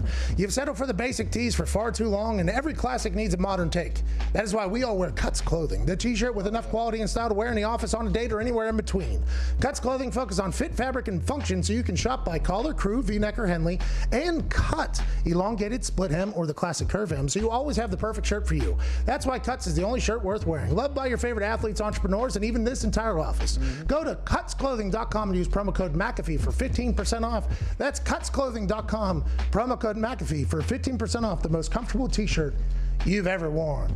Wrapping up in like 20 seconds here from all of us to all of you. Whether you're watching or listening, we can't thank you enough. Chris Mad Dog Russo, absolute legend in sports radio, a trailblazer, is on right after this break if you're listening on SiriusXM. It has been our honor to grace your airwaves this Overreaction Monday, September 28th. This has been the Pat McAfee Show and McAfee and Hawk. Well done. Hey. Wow. Well done. Good. Hey. That was good. That was fucking professional. Yeah. Swift. I want to let you know, we're on some vitamins right now. So I was doing the math in the clock. It's right ahead of me here. And I got a little countdown in my ear from Mr. Mansouri and everything, And I never know my words per minute, though. So when somebody says you have 15 seconds, like I'm not 100% sure what that means, even now, like 3 years in. Like, okay, does that mean I have 2 sentences? Do I have 1 sentence? Do I potentially space this thing? That one just so happened to hit, like, I felt like a hurdler, like, boom, yeah, boom, like hyperspeed. Boom. I felt really good there. That was, it doesn't always happen. You got to enjoy those little victories whenever you have them, AJ. I think you should enjoy that. A lot of people don't understand. They don't know what all you have going on. People in your ear. You got to hit this post. You got to promote Mad Dog. You have all these things running through your brain. I can't imagine what else you have in that brain right now. Like the thoughts that you have that you want to spill out. So yeah, I thought that was a great job by you and a great lead into Mad Dog. Thank you. I try to give him a little bit of love. Every once in a while I forget, which is the amateurness of me. I mean, I am kind of new to this, but I'll tell you what. College Game Day. That show. More people yelling in my ear than I've ever had in my entire life. Like even at the WWE, where I met Mr. Mansouri, a lot of ear talking, right? That was the first time I've ever spoke where people were speaking in my ear. And it's like, wait, is that my voice? No, that's not my, that's a new voice. While you're talking, you know, and they're doing like, hey, you got this amount of time. This is next while you're talking, everything like that. College Game Day is a whole nother level. It's a whole nother level. I was told to wrap it up as soon as I started talking this past weekend. I was like, wrap it up. I don't even know. You guys are remote too, and Kirk was remote this week. Like, how difficult is that with the weird delay and everyone else doesn't know the delay and they're speaking over each other? That's a tough gig. Oh, it's a bit laggy. And then I'm being told to wrap it up as soon as I start speaking. It's like, I was like, wait, whoa, I just started. I don't know. So I went through my bets, probably the fastest I've ever spoken. I look like Eminem, but I sounded like Busta Rhymes and Twista while I was going through them, right? And they popped up Herb Street on the screen next to me, and he was like giving me a thumbs up, like I think he wanted to talk about my BYU bet, but I already been told to wrap it up, so I was like, I don't know what the fuck to do right now, so I'm just going to head, hey, you know what? Get the hammer out. I'm going to power right through these things, and you guys can figure it out on the other side. It's bad producing. It's wild. Well, it is wild. Every producer needs to remember your main job is to make sure that your talent, your featured people always look like $1 million. Well, I did not. There is rev it up. I just started. Hurry up. All right, Pat, going to you in 3, 2, 1. All right, stop talking, Pat. Stop talking. Are they talking to me? No, you're talking to her. Oh, shit. I'll hammer this. BYU. Right, locked, by the way. It was a tough day. Shout out to the Mormons. I would have went 0-3 if it wasn't for them. Hey, what game did we call Saturday night? I called Florida State, Miami. You said Herbie? Yeah, because I didn't actually get a chance to see it, but I know he was at home. Did you see how it went? Yeah, they were good, actually. It was pretty smooth. I mean, granted, Miami just beat the doors off of Florida State. It was bad for Florida State. Bad night for Mike Norvell and that Florida State squad. I don't know how they're going to turn that around. I'll be intrigued to watch that unfold. But Miami looks like they got a good squad, and Fowler was down there. Herbstreit was at home. So I wonder if they just had a big-ass TV, and if Herbstreit was just standing at his house, and it was like, you know what I mean? Like, I wonder if it was a full, like, you get because they weren't stepping on each other at all. It was very seamless, to be honest with you, and I did not expect that at all. I mean, it was is that the first, like, remote game that Kirk has ever done, you think, from when his play-by-play person is somewhere else? He is at his basement, it looks like, and he's watching the game on a monitor. I would imagine he hasn't done that a whole lot. Yeah, I would assume. I think he had shorts on as well. So I think lounging. I think Herbie. Now I'm not going to talk for Herbie because Herbie is the best at what he does. So I assume he likes it. But if he has a little bit of success at home, I wonder if there isn't like a. Ooh. Hey, it didn't work out that bad. I think my second cousin's got COVID. Hang out. Can't leave the house. By the way, T's and P's to Herbie. I hope he's safe. Although it sounds like nobody's. Never mind. Not even. What? Finish that. What? No. Our show's doing good, man. We got 24,000 people watching. Oh, shut up. It seems like percentages are being released of things that are happening. Just new numbers stuff. New numbers. You get it, H. You get it. What do you mean? You know exactly what he's talking about. I've been living in my little bubble over here. I honestly don't really know. Oh, jeez. Well, read a book. Dude, take it easy, bro. The book is already outdated if it's about COVID. Yeah, not the new one. Don't read a book. Read the internet. Jeez. But certain parts of the internet, because you can't believe this, you can't believe that. Who knows? I mean, nothing. How was your game? You called a game. How'd it go? We watched. We did. Yeah, Such a good game. You look great. Love that It's a one. blowout, right? We watched your game, and then we went straight into the UFC fight because we're big fight fans. Yeah. No, good for you. Tulane at Southern Miss. Tulane ended up routing them. Tulane rushed for over 400 yards. Wow. So it's tough to win a game when you do that. Some injuries on Southern Miss's side. Their best receiver, who's Tim Jones, the guy's an absolute monster, was not able to play. But Frank Gore Jr. played and pitched another one, Pat. Oh, he did? Second or third time pitching now. Second. Yeah. Second, yeah. But his knee went down, though. His knee, they called it, it was originally a fumble, then they had to review it. His knee was down, but he tried it again. Hey, that's a Josh Allen. That's right. Yeah. Listen, the annexation of Puerto Rico is now the Josh Allen. So if you see it, please call it accordingly. What a boring game. A team that rushes for 400-some yards and they just blow the other team out. That had to be. It wasn't, though. They fell behind early, like 14-0, I think. They were down early. It wasn't looking good for Tulane. And then I felt bad for the dude. They had a kid that was playing quarterback who started at Southern Miss. Now he was at Tulane. He had, like we mentioned on the air, he had 30 family and friends there, and he got benched after the second series, and they brought in a true freshman who actually played well. Yeah, they were down 14-0. I felt terrible for the kid. I was like, oh, he's a fifth-year senior, man. He seemed like a great guy, smart kid, and he gets pulled 2 series into the game. Oh, and his family's there immediately after. Let's take pictures. The team won, but you didn't. Oh, what do we? That's a tough bounce. Hey, that's sports, baby. Got Trubisky. Got the win. That's Mitch Trubisky. Whoa. Let's go to Adam in Columbus. What's going on, Adam? Hey, guys. McAfee, Hawk, and the boys. How's it going? Not too shabby. How are you? I'm good. I love the show. Love what you guys are doing. Just wanted to say go Bucks real quick. Yep. Shut up. Go Bucks. Go Bucks. OH, man. Hate to take a knock at AJ's Super Bowl pick here, but after overreacting last week about the Cowboys, as you should, of course, that was a great win. Do you take a step back this week and say maybe it's the Falcons and not the Cowboys after the Falcons did basically the same thing they did last week against the Bears this week? Fugazi. You sure? Are you actually an Ohio State This fan? guy's a Fugazi. Spell Buckeye. Yeah. So what was the question exactly? If he's a real fan or not. No, what was his question? No, so about the Falcons. do you take a step back about the Cowboys this week after the Falcons blew another lead? Wow, fucking hey, dude. You blew a lead. OH. Pat, I think you should take this one. Sorry, Adam. We didn't hear a single thing. We just saw you miss like 4 OHs while you were talking there. Thought you were a Fugazi there for a second. What's your question again, Bob? Sorry about that. No, it's all good. So do you take a step back this week on the Cowboys, how good they are after the Falcons blew another lead in the fourth quarter? I don't think I ever said they were good. You, though, AJ. Yeah, He's you. talking about you, I think. It's your Super Bowl pick. Yeah, your Super Bowl pick, the Cowboys. Yeah, because Mike McCarthy knows, hey, what I do in September doesn't matter. How we play in November and December, that's when we're going to get this thing humming. That's right. Mike McCarthy, Belichick. He knows that the cavalry is coming over the hill down here. December, January, it's when we need to be playing our best ball. They're still in first, right, in the division? Yeah. That NFC East, somebody's got to win it. Yikes. Somebody's got to win it. Who is it going to be? Probably not the Giants, but maybe. We don't know. They're right on the heels of the football team. Nobody knows. Let's go to Brandon over there in New Mexico, not to be confused with Old Mexico. What's going on, Bub? That's right. How's it going? Hey, not too shabby. What do you want to talk about, Bob? Okay, 2 quick questions for you. I think I heard on the broadcast yesterday that the average score in the NFL has been 51 points. We haven't really seen any defenses be dominant unless they're playing the Jets. So the first question, at what point in the season do we start to see defenses come together and really start to gel? And second question is, should we put the hammer down on every over until then? Oh, great question, Brandon. We appreciate that. It is interesting.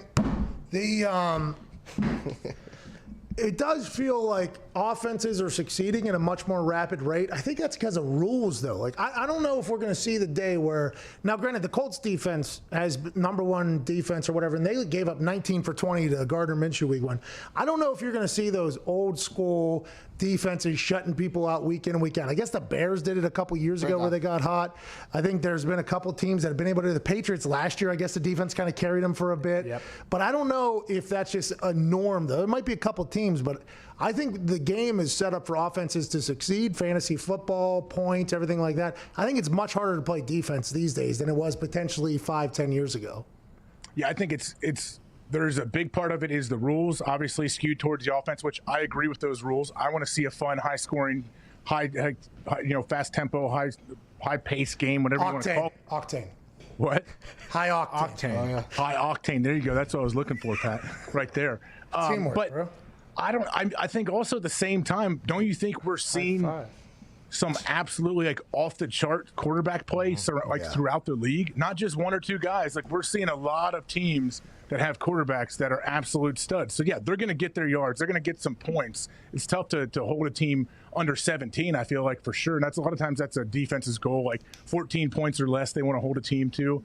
Most D coordinators like, I don't care. I want to make sure we score more points than they do. So however, whatever the game, whatever we need to do that game to win, we're going to do it. I am so sick of the internet. I'm getting called an Allen hater now. Oh, Jesus Christ. An Allen hater. They're saying that, but I don't believe it. Well, you shouldn't, because I'm not. Thank you, Zito. Thank you. I appreciate that. Hey, it's up. It's unbelievable, dude. Because I said Aaron Rodgers is playing better football than Josh Allen right now. I'm getting attacked. I think he's playing great football. I mean, his agent did call my now wife a bitch. Do you remember that? I do remember that. Yeah. Fucking guy. So I don't know if I'm holding that against him. I like Josh Allen. I like him. I'm holding it against him. Who was his agent?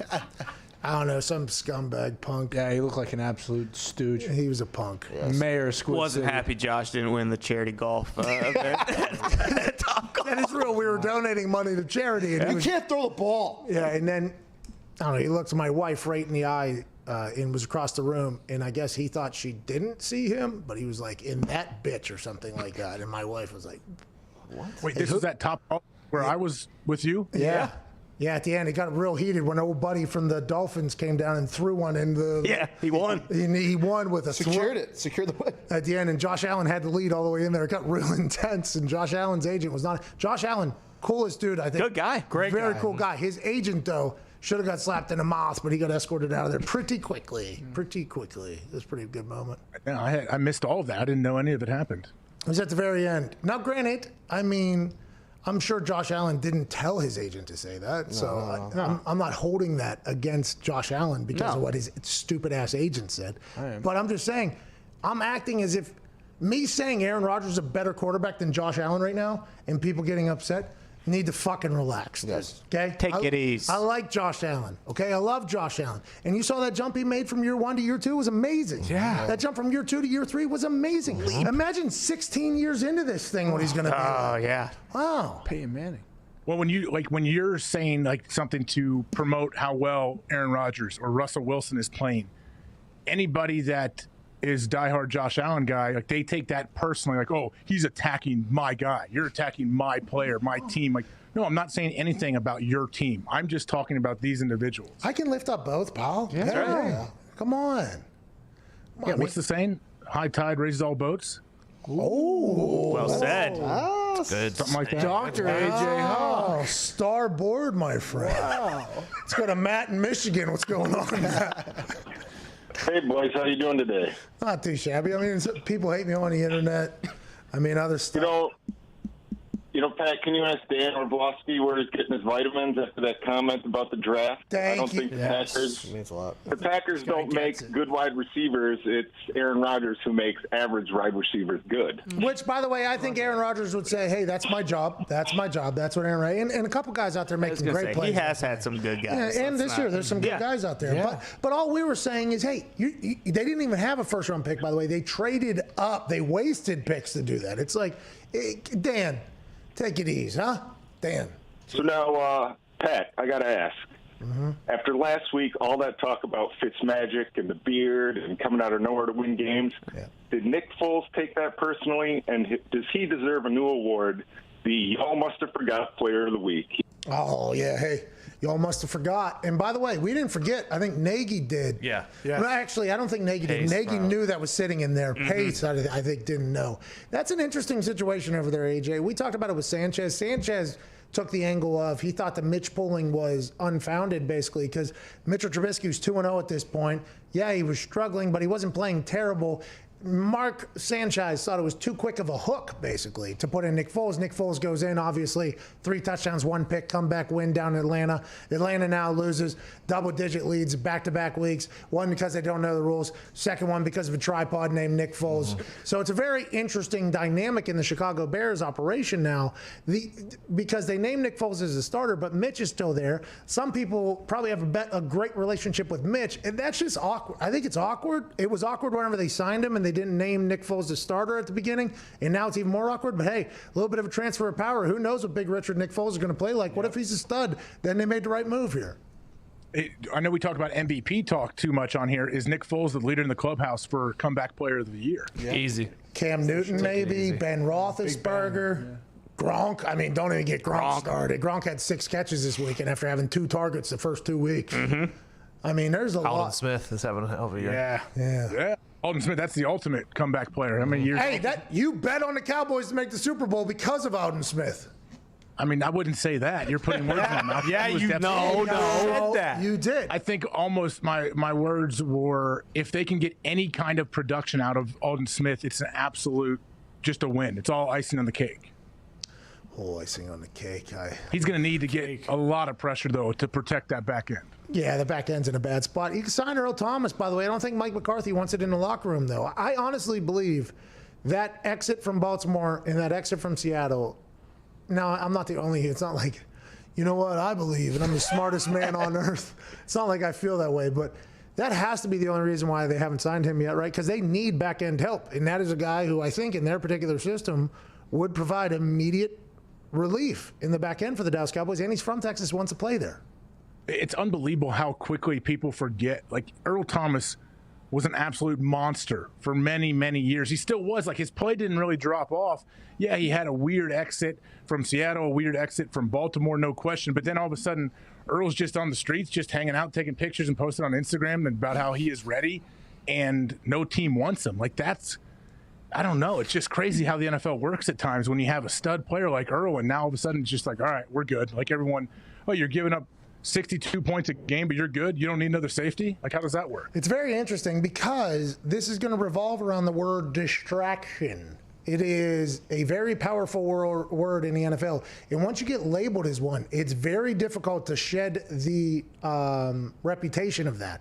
And I think that that's just a very real thing that people have to understand. Like, I don't agree with, I want to let you know, I don't agree with it as somebody who potentially had an alleged event that could have been labeled a distraction when I was nowhere near a good enough ball kicker to keep my job after I got in trouble my second year.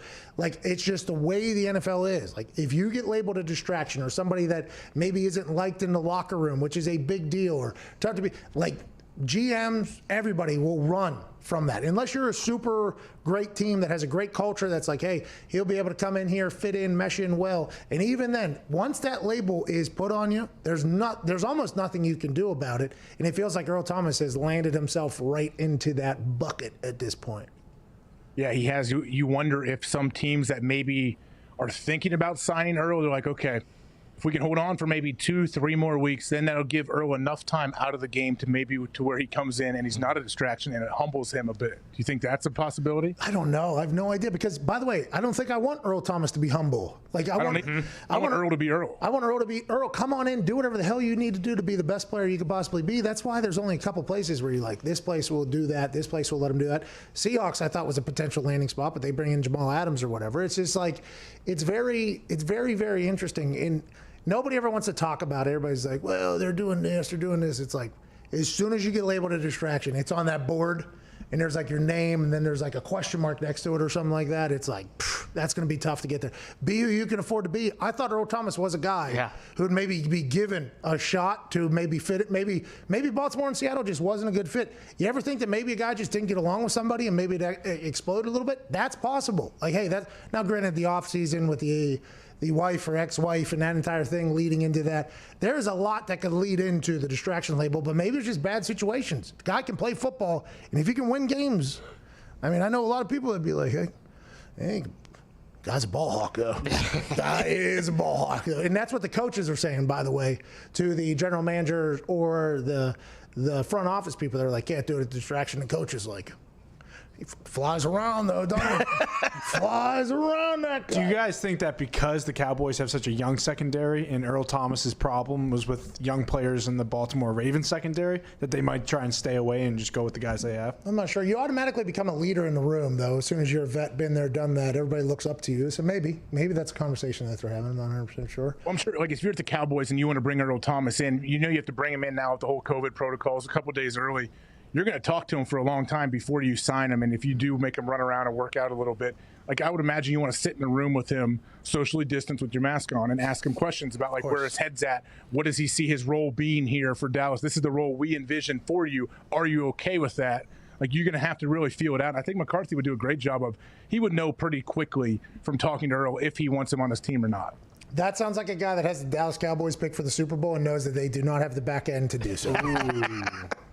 Hey, you know what they have? The toughest thing to find is a franchise quarterback that can score points. They have that, so they have a chance. Franchise tagged quarterback, not a franchise quarterback just yet, my friend. From AJ, myself, all the boys, Overreaction Monday, September 28th is coming to a close. We can't thank you enough for, just watching the show. We had 30,000 some people in here watching at one point. Oh, yeah. We're at 22,000 right now. It's bigger than Staples Center. I mean, it's very stupid. We appreciate you so much. We hope to entertain in all that shit. You get it. All right, we'll see you tomorrow. That's the show. Yeah. Last game that I wanted to talk about with you that we haven't discussed was the Sunday Night Football game. Packers at Saints. It opened 6.5. It's down to 3. Saints are the favorite at home. They're getting only 31% of the bets, but 91% of the money is on the Saints. The numbers tell us to take the Saints here. What say you? My numbers say take Green Bay. Okay. Yeah. Like that. Hey. Like that, Mike. My numbers say take Green Bay. Our numbers too.